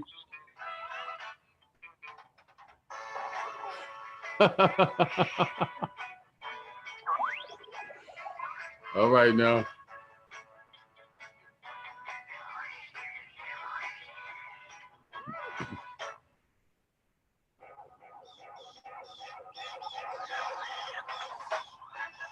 She's coming in the building. There's only one divine.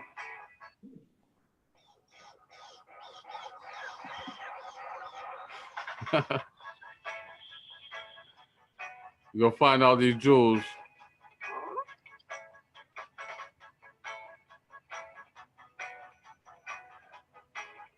Okay, I don't know what's going on. All right, let's find out.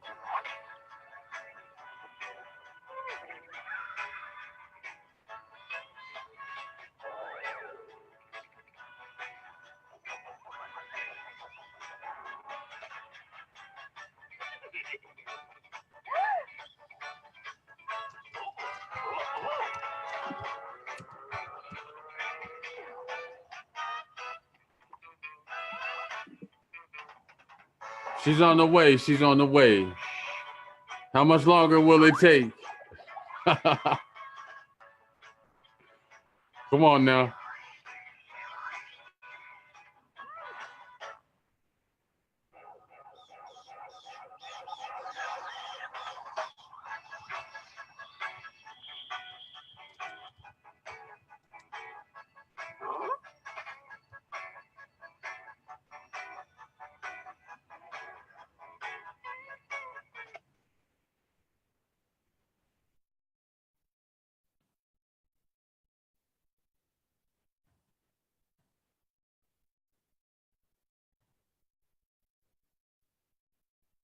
All right, here we go, here we go, here we go.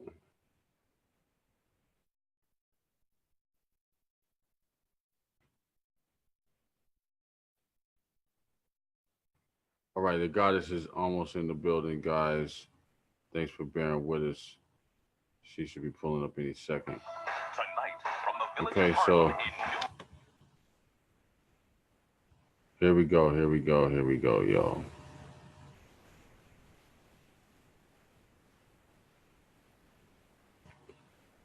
Okay, so admin, can you handle that for me, please? Thank you much.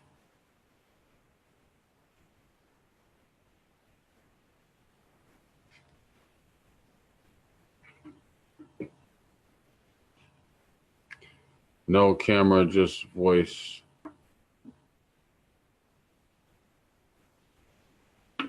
I guess if you want to put the camera on, it don't matter. It's cool. You know what I'm saying? Y'all can rock it out. Okay, so peace and love, peace and love. Are you able to hear me? Peace and love, peace and love. Are you able to hear me? Go ahead and respond if you can. LG low. Let me know if you can hear me.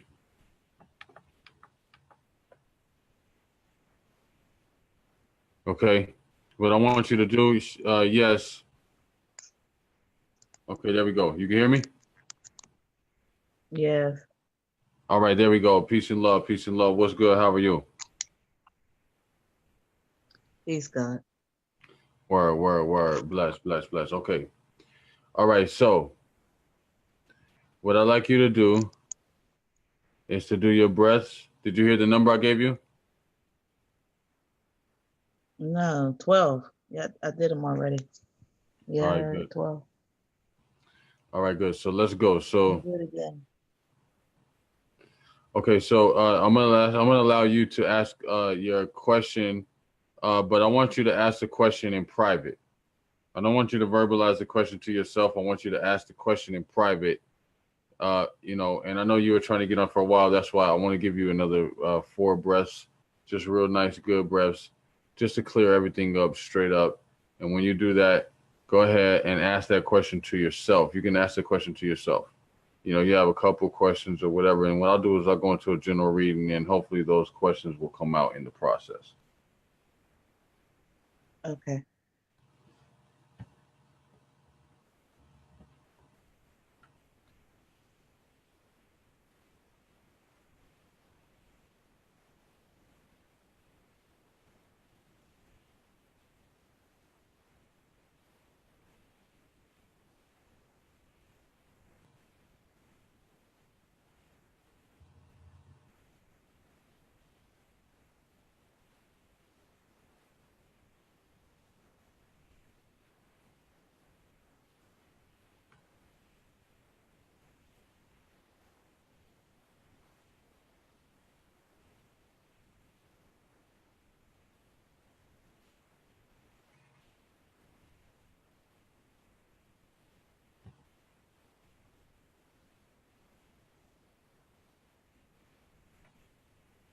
Okay, all right, here we go. While you're getting that ready, while you're getting that together, just let me know when you've completed. I'm going to go ahead and get started on my vibration on this side. Okay, so the first thing I see, because I've already been able to tap in, the first thing I see two, and then it seemed like a third one. So it seemed like 2 and 3. I want to say 3, but then I want to say 2. It's like 2 and 3 again. It keeps coming back the same way. It seemed like the first 2 could even have been known as twin. This might be a situation where they were literally twin spirit that come through, or it could have been a situation that was back to back. There was probably a time where you were, how you say this, getting it in. There was a time where you were pretty much doing what you wanted to do, and there was a couple back-to-back scares. This is an indication. This is taking me to this thought to make me think that this is a time where you were pretty much kind of doing what you wanted to do the way you wanted to do it at that time, and you had a couple back-to-back scares. I feel one of them is done through abortion, and the other 2 are done through miscarriage. It seems that they're very small, and the attachment is saying the way the placement, the way it looks, the way it's attached, it's almost like not attached with a root. It's almost like something that is put on top of you, not something that's growing from you. It's almost like somebody tried to put a baby on you. It's almost like somebody tried to give you a baby. That's what it feels like. These attachments don't even feel like they belong to you, to be honest, except for one of them. One of them feels like it belongs to you, and you cancel that.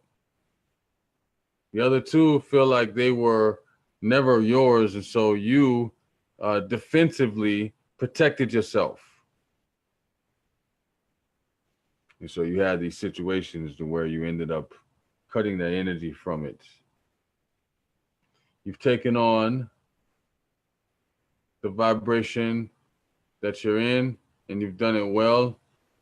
And you always wonder, what if you had one more child? Because you never forgot the situation of the one. The other 2, you don't think about that much. You just keep that as a variable in your mind, like, maybe I wonder if that, you kind of know, but you don't really think about it. But the one, you know about that one. And that one is the one, if you had one more, you wonder what would it have been like. He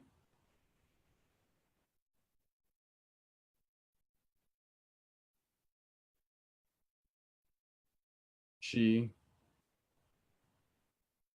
And that's why I say Abeji. That's why I said the twin, because the energy of the boy and then the girl, it comes back to back. It's kind of hard to tell, which makes me think that the energy is dealing with one that had not yet been defined. It feels like it was done at a later stage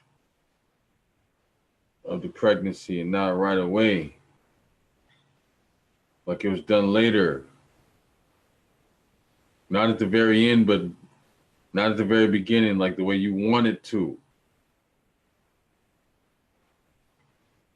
This child has an anger spirit, and that's why in relationships, you feel bound. When you start being with someone, they treat you dirty and you can't understand why the hell they're treating you like that, then you can't get away from them, and you a cutoff artist. You can cut people out of the way easily. You can get rid of them fast. You can get rid of them quick. You're a cutoff artist, but sometimes with a relationship, a lot of time with relationships, you can't cut people off. You can't really get rid of them. You can't really cut them off because you can't. You bound to them.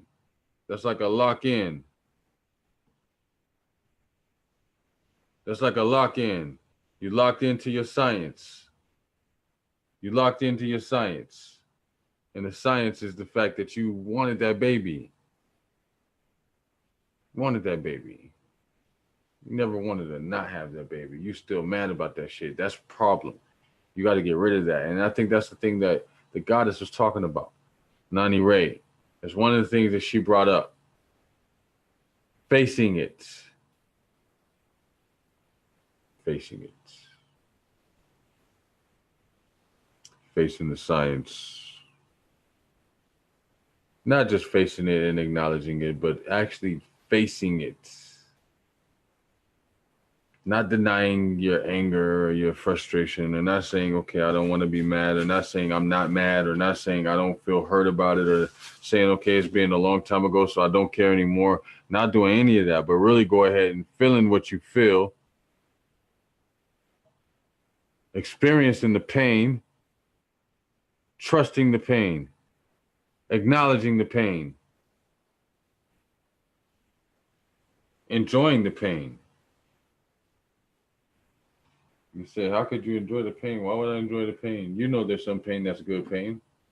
Enjoy the pain. Get used to that relationship. Establish that relationship. Create that relationship. If you want to do that. If not, if you want to just release, then just release. If you want to establish a relationship.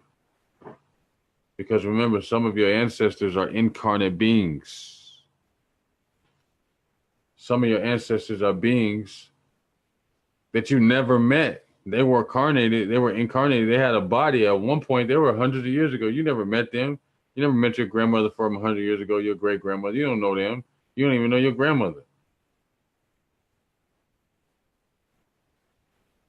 You definitely don't know her grandmother, but she could help you. Some of these your aborted children. There is an option.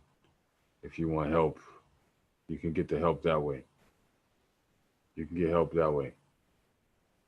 So it just depends on what kind of help you want and what you really want to do. Do you want to get rid of that energy, or do you want to hold that energy down? You want the energy to help you, or you want to release the energy out? That's what you have to decide. The other two, I say for you, would be better for you to release them. It seems like they've converted to malevolent energies, low-key energies, malevolent, low-level energies, where they cause you more problem and destruction in your relationship. Again, see, the focus and hone in on you with relationships, with love, with the way that you conceive them. So fast relationships, fast situations like that, they start off and they lead you into a frustrated state where you end up frustrated, mad, and the person end up treating you bad. You get them back and then you're glad. And then you do it all over again and you forget that's the same person that you just had. You get a brand new person just like them. Later, down the line. It's just not him. It's almost just like him though. They look different, look the same. Talk different, talk the same. Walk the same, walk different. Treat you the same. Everything the same except for different. It's like you have a red nose pit, I have a red nose pit. They're the same, but they're different.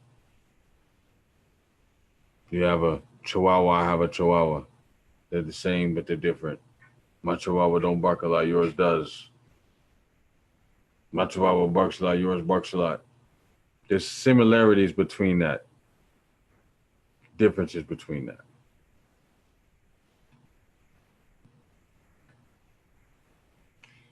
Your money is being affected directly.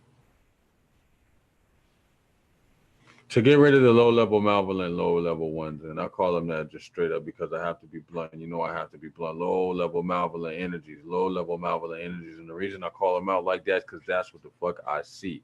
Low-level malevolent energies. This means that your vessel was too pure for the energy to pass through you, and that was some shit you really didn't need. These are the energies that will attach to you, but they're called self-abortions. Abortions that you give yourself. Once the seed is accepted, the seed is entered, the seed is not accepted, and the mother's womb will then abort the child herself. This is the same science when the mother can decide the birth date of the child. She can decide all the way down to the actual day. She can to the time of day. The mother can decide the gender of the baby. She can definitely decide whether she wants to take the baby or not, whether she wants to accept the pregnancy or not. Very, very early stages in the pregnancy, the mother can decide so many key factors. Remember, as it was stated earlier in the broadcast, the child has entered and accepted the mother from soul contracts. Soul contracts. So the mother is already accepted. And that's why it's considered to be her destiny, because she's accepted the way already to go this particular route. It's on your palm. This is what palmistry gets into. You can look at the end of the lifeline and you can see your children. You see. So for you, the two that you want to get rid of and the one that you may want to consider keeping around, that's mommy's baby. And you know, it's kind of interesting because I see this girl and then I see a boy, then I see a girl again. I don't know what that means, but I just feel like your energy is very adaptive. And then it looks like to me that the energy of your child is very adaptive and can help you to adjust through some of the tumultuous situations of relationships that are being caused by the two lower level malevolent seeds that came from malevolent impregnations, low level impregnations, people who you were with. It looked like maybe it was one person. That person seemed like there's a flip again. It could be multiple personalities. It could be one person, but the personalities seem like they're very different from each other. I feel like it's two people, but it's not. It doesn't seem like two people. It seems like a disguise for the second person. The second person that ain't real. This is one person who flipped on your ass and you had a couple scares. There's two scares in particular that were real. The third one was taken by your hand. Little do you know that you can do the same thing and minimize the attachment level and the damage that's collected by doing the abortion yourself with your mind. By terminating the contract mentally and by returning the spirit. And see, there's different things, and I know this is a dangerous thing. I mean, me even telling you this right now, but I know you do what you do, so I can let you know. There are contracts in this way that you can avoid it with the mind, and there might be some that negotiations you may have to give up, right? You may have to decide on losing something else Trump, because it's like, you know, you don't want to have an abortion, but you don't really want no baby, but you're pregnant. You about to look, you need to do something. Okay? This is like the morning after type shit. It's not a pill you take. This is a thought, right? A thought.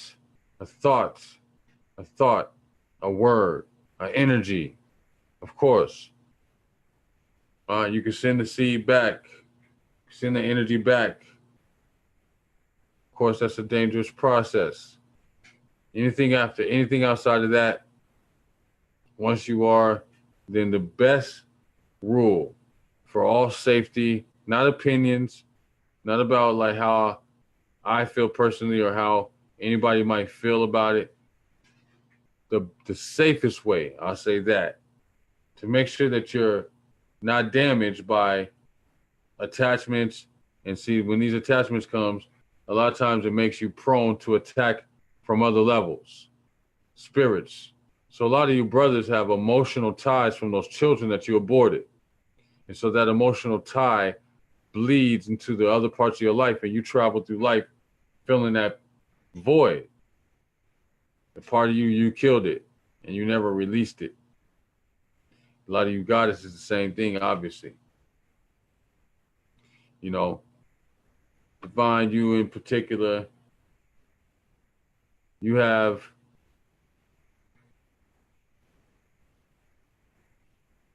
these two energies that you need to get rid of.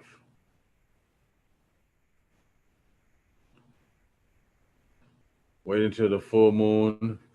You want to synchronize the full moon with your cycle. Synchronize the full moon with your cycle.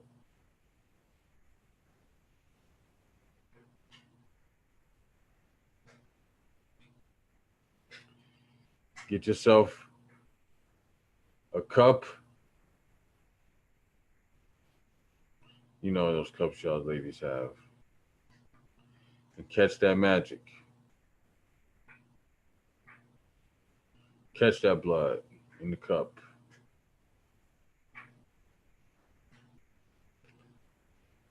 Have your petition already written.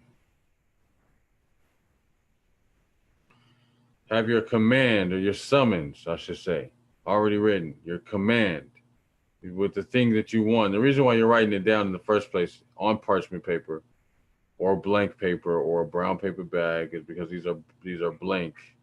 And the parchment is best. Or if you can get parchment made from the reed, that's the closest to the tree. If you can get parchment, it's best. But if you can't get parchment, blank paper or brown paper bag, you write it on there. You identify after you're going through the whole ritual. You're going through the pain.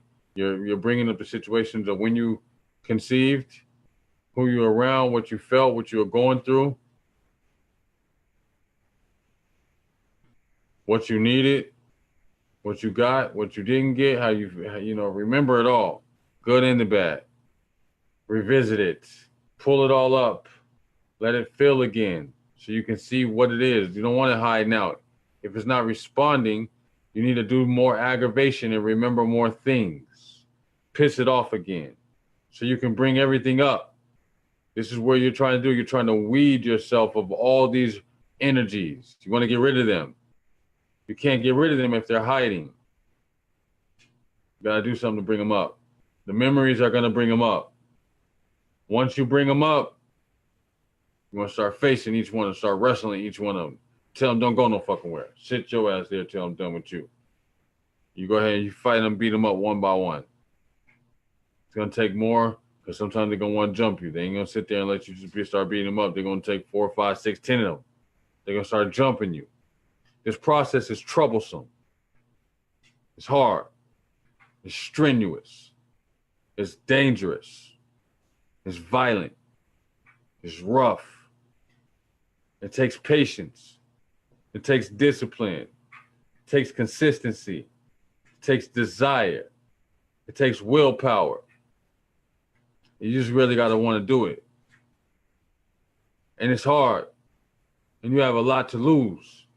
But you have so much more to gain. What do you do with the blood? You catch the blood, you write the paper, you take the blood, you pour it on the paper because the blood, they're in the blood. You release it with your intention. Take it on the paper, and you take this away from your house, far. If you can go, it's best to go somewhere where you will not be. It's about synchronizing shit. Go somewhere where you won't be. I don't know if you can go out of town for the weekend, if that weekend can be on the full moon during your cycle. You can go somewhere where you ain't gonna be there again. Not for no time soon. You ain't got no plans of ever being anywhere near there. You're gonna take that petition after you drip that elixir on it, and you're gonna bury it 3 feet in the ground. You're gonna dig a 3-foot hole. Listen to what I'm telling you. Or if you don't want to do that, throw it in the ocean. But you don't want to throw it in the ocean right where it's gonna wash up. You need to go out a little bit. Can you get on the boat? It's not expensive. Can't get on the boat. You get on a lake. You want to get on the lake, you got to go out there. You don't want to throw it up from the shore. It's going to come right back up. You need it to be out there in the water. That's why if you can't do all that, you can dig a hole, 3 feet digging a hole. Okay, that's kind of deep, yeah. But understand that from the shifting of the earth and from rain and the weather and all of that, that anything less than 6 feet is going to wash back up. But 3 feet, it won't wash up so quickly. All right, so take it and bury it in earth. You don't mind it washing up once it's been cleansed. Once that energy has been released, those energies are going to come back up at some point. Somebody going to find them. And guess what? Guess who's going to find it? Somebody who wants to be pregnant. Somebody wishing for a baby. Somebody wanting to have somebody baby.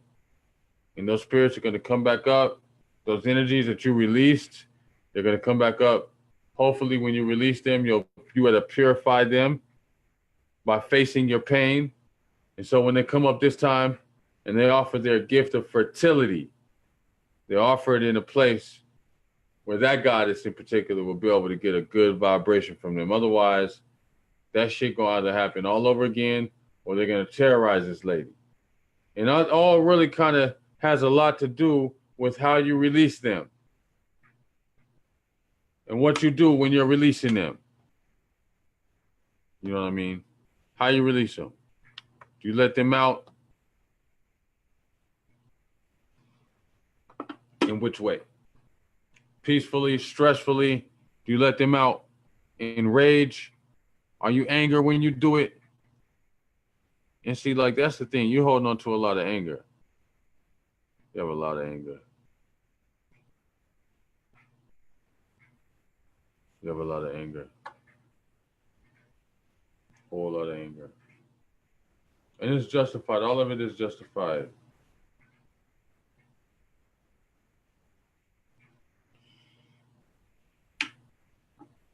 But that shit is over.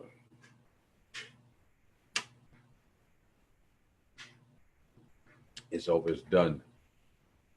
And once you've gotten rid of that person and you face the pain, the anger can leave, and you don't got to keep getting angry over stuff that's going to just holding you back. It's just feeding on you. You don't have to do that. Free up the energy and the vibration. That process I just gave you is one for you. There's another process that you can do.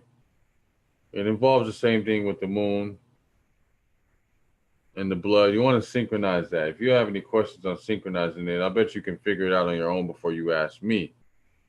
I bet you can figure it out. I know you can. How would you synchronize your cycle to the full moon? How the hell would you do that? You already know the answer. Somebody in here, one of y'all ladies know. Do that first. Once you do that, you can, with your pure intention in the blood, you can capture it again and whisper in the blood what you want, the release that you want, the thing that you want for the child, for the energy. What do you want for the energy? You're going to command that energy to do what? You can't destroy it. You can't kill it. You can't do anything other than direct it on what it's going to do next. Because it's still responsible. You're still responsible to some level, to some degree, Until the day you leave this plane, you're responsible for what this energy does. You're responsible for what this energy does. You see.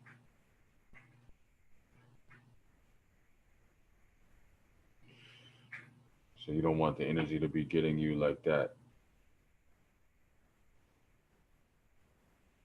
So this energy I see right here, this one major vibration, it's here to serve you.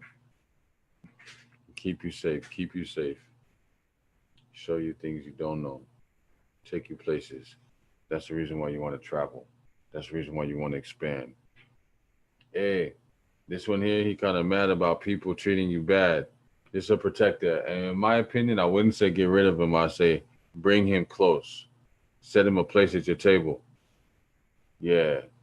I say, look, don't get rid of him or her. Don't get rid of that one. Don't get rid of that one.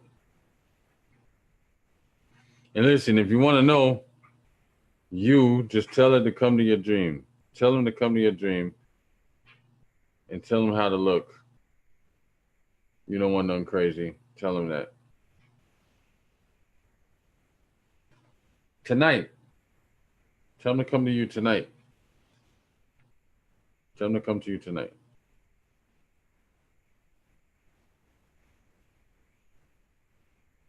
Let them come to you tonight.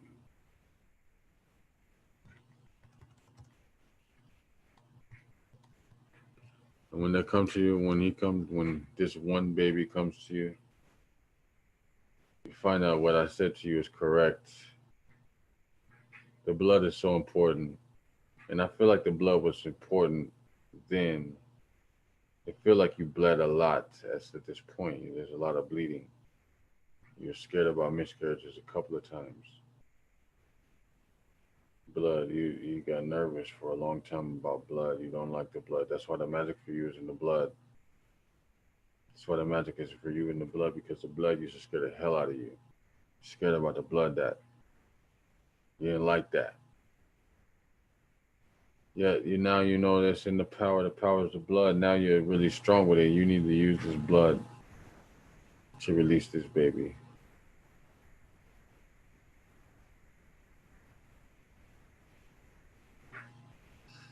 Okay, so in solution to get rid of them of this energy, what you want to do, solution to get rid of, you have an option. I tell you two options.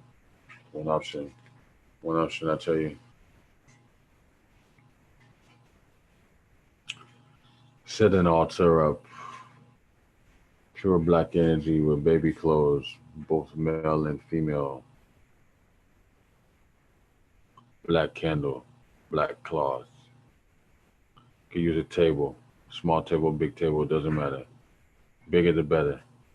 Get your 9 glasses of water, put them on the table. Get your baby shoes or baby clothes with some baby toys or whatever. Baby that shit up. Put some baby decorations up on the table. Whatever you gotta do. Make it a baby altar. And you can do this even if you want to let him go. You have to raise him up to a strong, powerful spirit. Raise him up to a strong, powerful spirit. So that when you release him back into the cosmos, hopefully you can either redirect that particular contract and maybe he'll come back to you again, or maybe not. Maybe next time you meet, he'll come back to you and you'll be 3 lifetimes down. And you'll meet your son or your daughter, you say, hey, you're familiar, I knew you.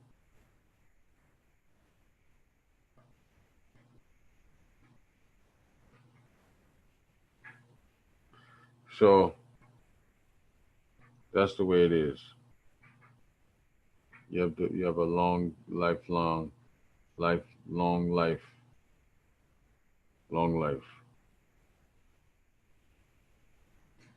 And it'd be funny, I mean, to tell you, this is like not the first time I've seen it, but this is like one of the first times I've seen it. One of the first times I've seen it.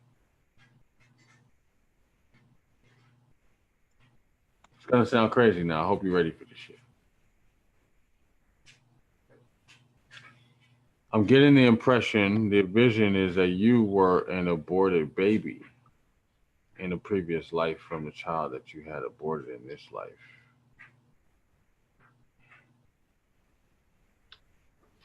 It's like you're hard on yourself to a different level. Damn. You're so hard on yourself, you abort yourself in your next life. And so all you can do is get yourself back and abort yourself again.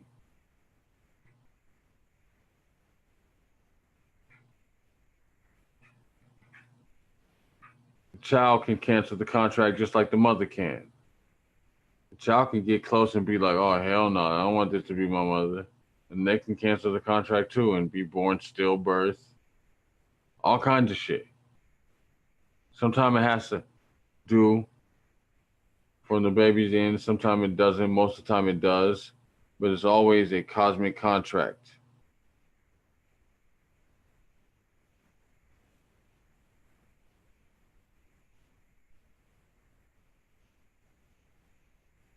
You have a cosmic contract.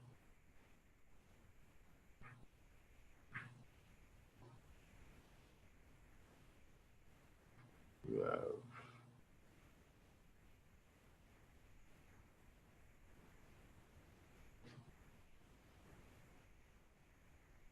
three.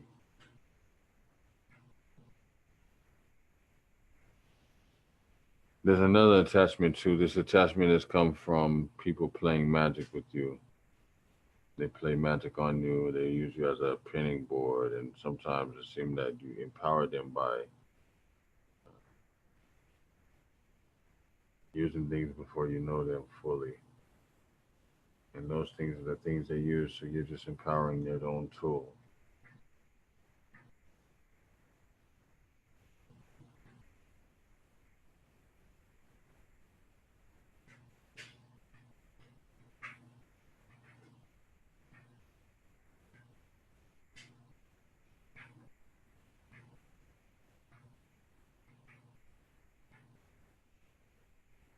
Yes.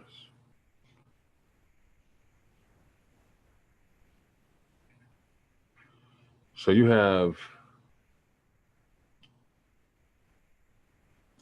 see, there's an interesting shift going on, and that's the thing that there's a shift going on. There's a shift going on.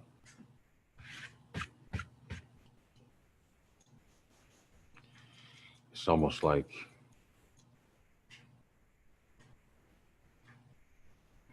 you feel guilty still. It's like a gross feeling. You still feel guilty for some of these acts. Like you feel like it's so many voices and so many thoughts, so many things that's making you, pushing you down. It's like they're pushing you from your shoulders. They only push you from your shoulders to your hips. They push you down from your shoulders to your hips. It's like they're shrinking your spine. They're pushing you down. You're shrinking in your seat.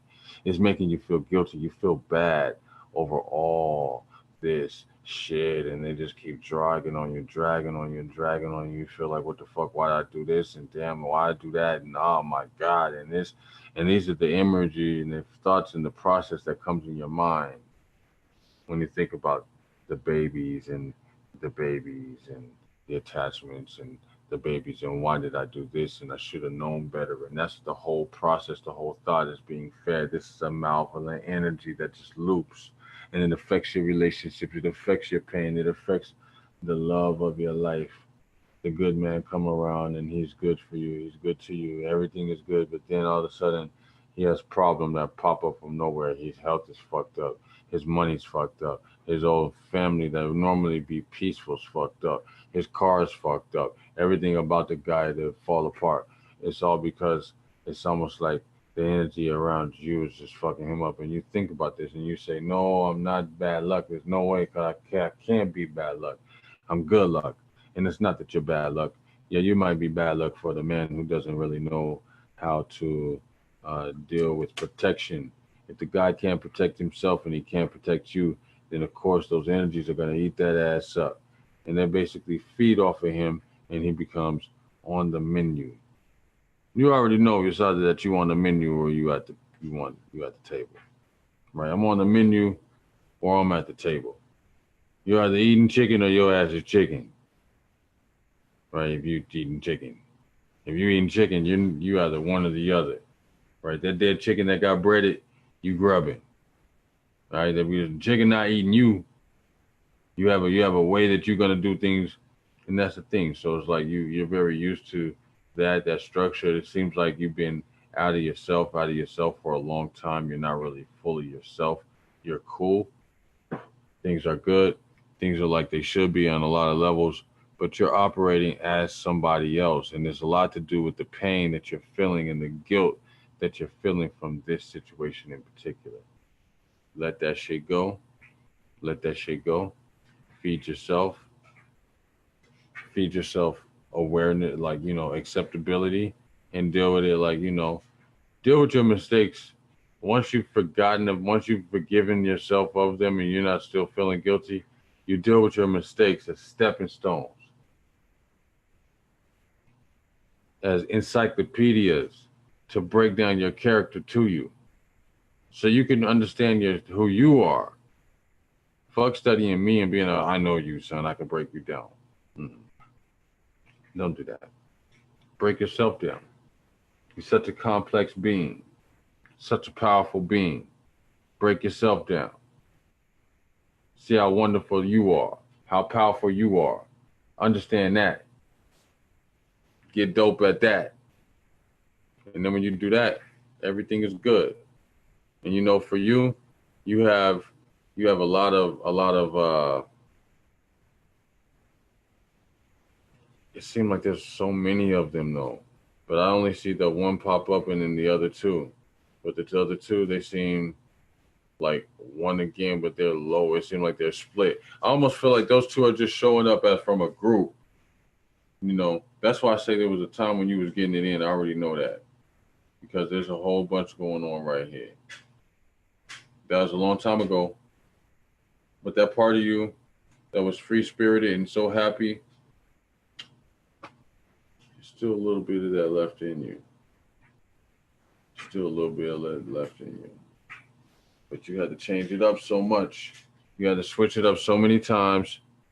You had to do so many different things to switch it up. And because of that, here you are.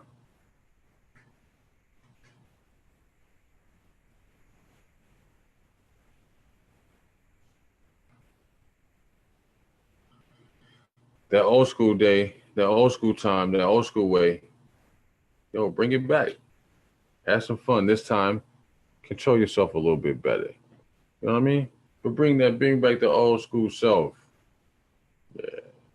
That's how you're going to release them. You're going to release them by being your old self again. It's in your mind. The trauma. Reverse the trauma. Induce pleasure. Induce pleasure. Create favor.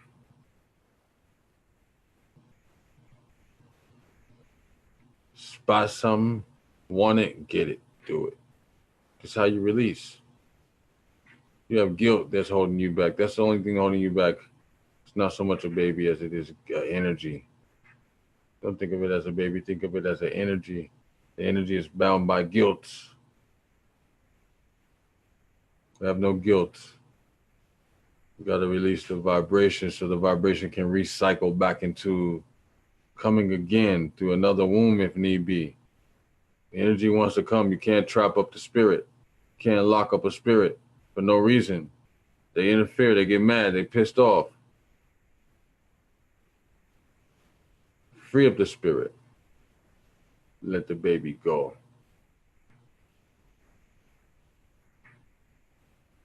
You'll still be responsible, but if everything is well, you'll benefit. And so right now, when you're synchronizing yourself with the full moon, and I know some of the goddesses, I could tell you, but I want you to figure it out on your own and talk to each other and kind of figure out what you say. I know what I know, but I want y'all to talk to each other and get that shit figured out. How do you synchronize it with the full moon? synchronizing with the full moon. Once you do that, you gotta start having those rituals. That one ritual, it's gonna be the most powerful ritual you had. And in it, you're gonna tell your womb. You're gonna tell your womb next time. You know what I'm saying? Don't be just accepting anything. Kick that shit out, and then you're gonna be rubbing your belly and feeling good because your womb. That's exactly what happened with some of these sorry dudes. Some of these brothers that was not what they appeared to be or whatever. Some of the situations that were horrible. The womb has automatically found a way to reject that. They just won't let you have anybody, goddamn baby now. Right? That's why you can have sex with somebody for years and never get them pregnant, or they never get pregnant. And then you meet somebody and they pregnant right away, immediately, fast, just like that. First couple times you have sex, they pregnant. Right? When you've been with your girl, with your dude every time and never for years, unprotected, never. And they never get pregnant. But you with this one person, and then they get with somebody else and they get pregnant. I've seen it happen. The energy is very specific on that. You know what I mean? So you're free to like lead your energy and emotionally untie yourself by enjoying yourself. That's how you emotionally untie yourself. Enjoy yourself. Go ahead and get sexier than a motherfucker. Go ahead and get fine than a motherfucker. Go out and let them sweat you. Even if you ain't got to get out the car. Even if all you do is get out the car, go inside, get something to drink, go back to the car. Let them sweat you, because you know what? They're going to be like, ooh, they sweating you. They watching. See, that's the thing that you have to understand. You don't got to look for that. That's going to find you. Right? Eat that energy. Feed yourself. See, because then you are very hard on yourself. You beat yourself up a lot. Very difficult to be you at that time. Very hard, because the people beat you up, you beat yourself up. Nobody gave you a break. So you bring it up, and so your energy that you manifested was strong and tough, wound on that. But you break that energy loose. Break the energy loose by giving a different vibration, feeding yourself happiness and making yourself happy, doing things that make you feel good and excite your adrenaline. Test your limits. Enjoy yourself. This help you get rid of negative energy. Help you build confidence.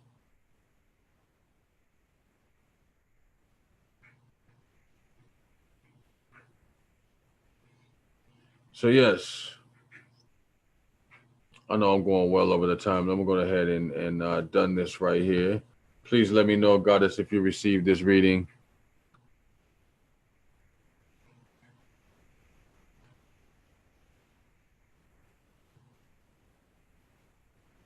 And as I'm waiting on that, I'm checking now to see if there's any more people. I think I'm going to close the list down right now and everything.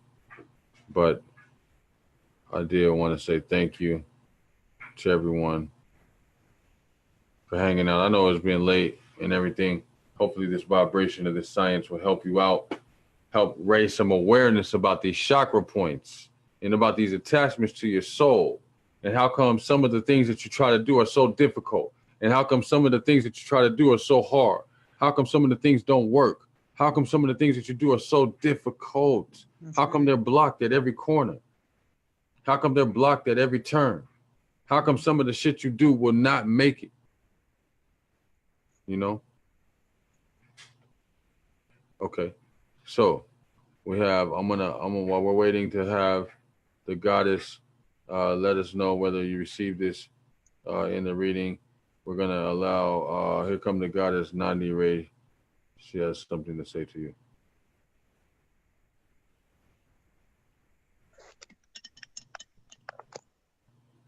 Nani, you on? Oh, okay. What was the question? No, I said, do you have anything for her? Oh, well, basically I can say one thing about clearing these attachments is focusing on healing. Focusing on healing. That's one of the most important things. because we as women, we always are so focused on being in our emotional state for that moment. I'm upset, I'm hurt, I'm frustrated. And we focus a lot on that state of mind. But right now, you need to focus on healing, figuring out how you're going to get better. What do you need to do to get better? Because that's what this is about, learning how to heal. Find healing, find peace of mind, find closure.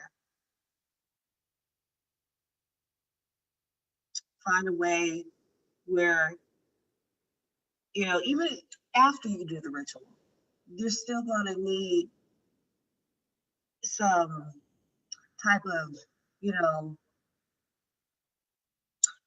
therapeutic, you know, building, you know, because it's still going to, it's still fresh. Because even though you had the abortion, you know, years ago, you know, after the ritual, it's going to be a traumatic feeling because you just realize that you still carry this strong energy even after you thought it was gone. And because it's a traumatic experience, once you detach yourself from your baby soul, you know, you still need to release mental anxiety. It's going to be some very new feelings, but it's also going to be peaceful because you know you did the right thing.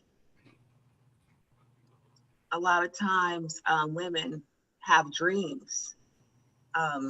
They make a connection with the baby says bye, thank you. I think that's a beautiful experience. So can I speak louder? Can you hear me? Yeah, you're better now. Go ahead. You good? Okay. Yeah, I think, okay, what was I at? I was saying that, a lot of women after they do the ritual, they have dreams and the child says bye. And that's a beautiful experience. But like I was saying, right now, it's a time of healing. You got to focus on healing. You got to focus on the things you need to do to heal and recover.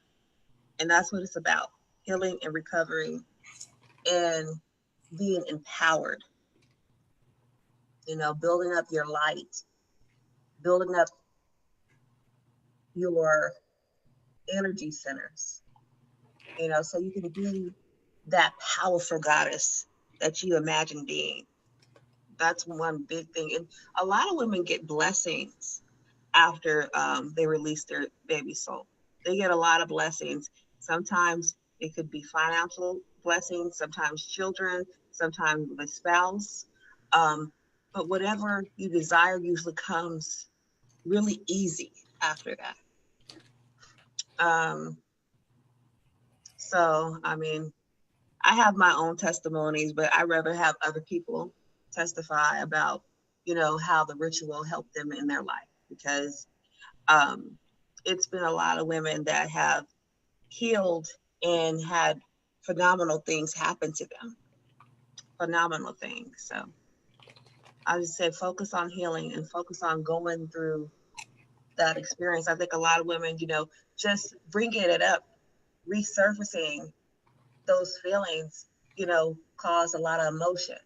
You know, when I start raising awareness on this, I start having my emotions. I had my abortion at 16, and I didn't want an abortion, but my mother told me I had to get an abortion, and I never opened my mouth up. Even when I talk about it now, I get emotional because I feel like, in a way, it's a lot of my fault because I never said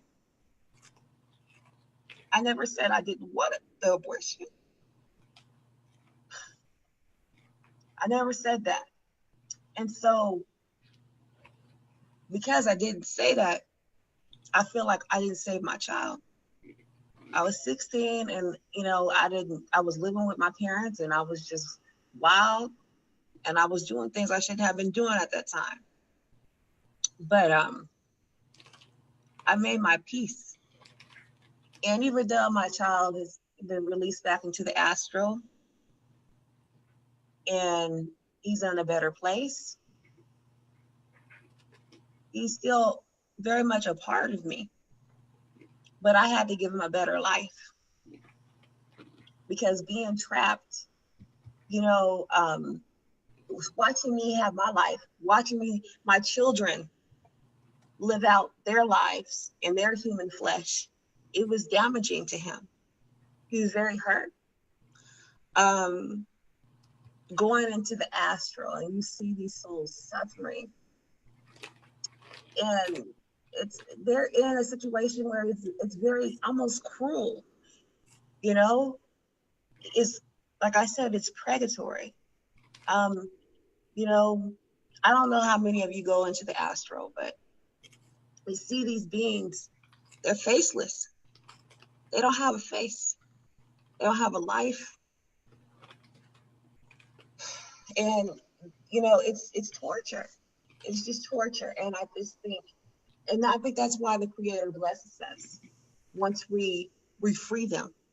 And it's something that we think is okay because, you know, the government, it allows us to have what we call choice, and it's our bodies. But we making choices off of, you know, just physical understanding, mental understanding, not spiritual understanding. And that's why we need to heal. We need to heal individually and as a people. And these children need to heal too, because they're hurt. I mean, imagine watching your little brothers and sisters being raised by your mama, but she killed you. And it sounds harsh, but that's what they see, and that's what my son saw. That's what he saw. And I guess I give a story.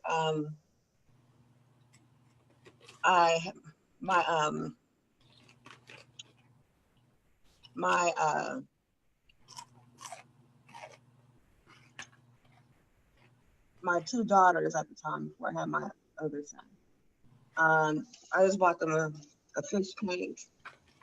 Oh, this may not be a good story, but I bought them a fish tank. And this is real. I bought them a fish tank, and I bought them 3 fish. And so they named the fish. And the one fish that they named was the name of my son who had passed away in my arms. This is my miscarriage. And that next morning, both the fish were alive except the fish that got the name of my son. So I knew right then that it was a message. It said, you know, they're alive, but I'm not. And, you know, I don't want to sound like, you know, I'm breaking hearts, but it's true. And I just think, you know, we need healing. We need to focus on the healing.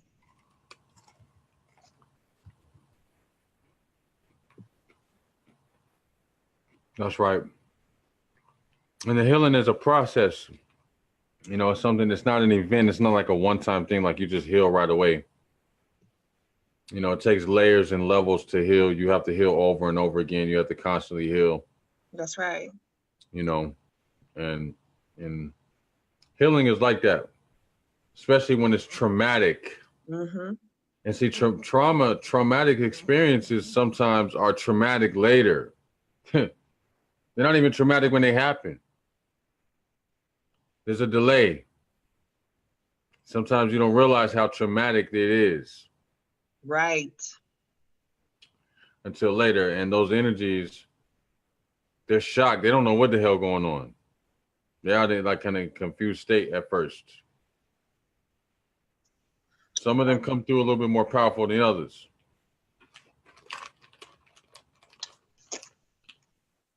I was going to say, a lot of times we as Black women, we have this thing where we're strong Black women and we can get through it. And especially, you know, when you get in your teens and you get 20s and, you know, you tough, or a lot of times what we do is we suppress, you know, it's not that we're strong, but, or not, we're not strong, but we're just suppressing. Instead of dealing with our issues, we're suppressing it. We're saying, oh, okay, you know what, I can get through it. I'm strong enough, I can beat it. So, but what you're really doing is like, okay, shh, you be quiet, pain. I'm pushing down here and don't say nothing. And what we don't realize is that when you get in your late 30s and you get in your 40s, God comes right back up and you're like, what's wrong with me? Why am I having this horrible experience? I don't know what's going on. You know, I just don't feel good. And it's all that pain that you suppressed in your teens and in your 20s and in your early 30s that you said you could handle and you didn't address. Now it's surfacing. And now it's so much in a way where it's too much. But you don't have to go through that if you acknowledge it, if you address it, and you build and you work on it every day.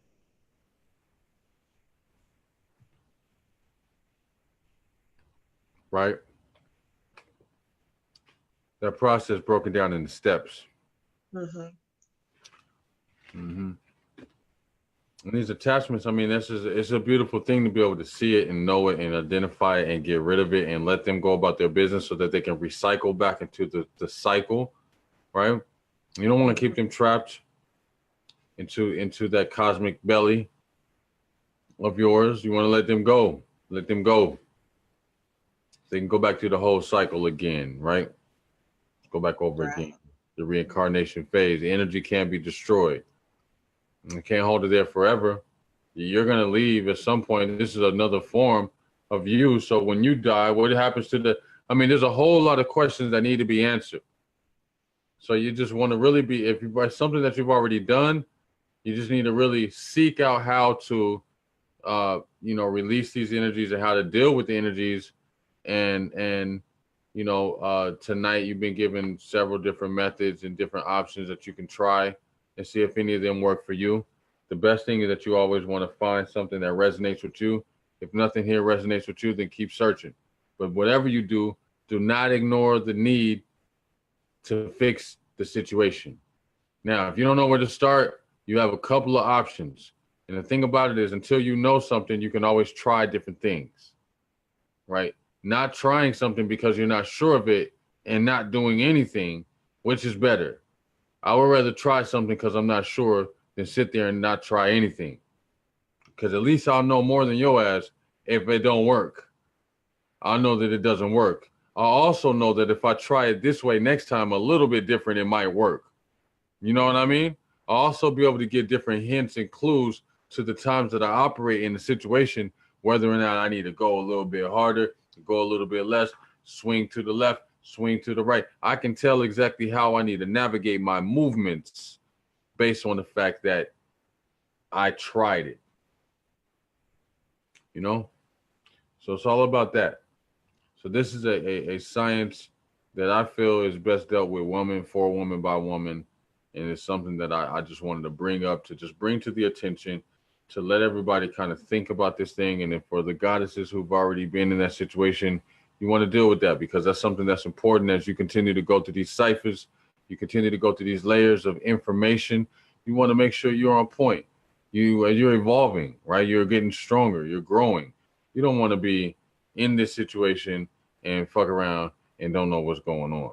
So you want to make sure you know what's going on so you can help out your seeds and you can help yourself out. And you can move forward and you can allow them to do the same thing. And you can let the cycle of life continue at its full optimum level. And with that, we out. It's 1:55 a.m. and this has been Shamanic Saturdays. I'm your host, Dr.Heru Bay, with my special guest, Nani Ray, Spiritual Analysis. Tonight we talked about soul attachments, spiritual attachments, and by way of abortion, miscarriages, and traumatic miscarriages in particular. And how do you deal with that? Hope you enjoyed it. One love. We see you on Moonlit Mondays with Chari, the fire goddess. Fire goddess. Chari Lamone, a.k.a. Moonlight Ra. Back again with Tantric Tuesdays at 9:30 and Wet Witch Wednesdays at 9:30 with the goddess Jaja Oracle Jamila. All right, and then I'm back again on Thursday and Fridays with the CPT time, Cosmic People time, about 10:15 Thursday, Friday. Look out for me. I'll be here. Take what you want Thursdays and Frequency Friday. One love. See y'all in the next cipher.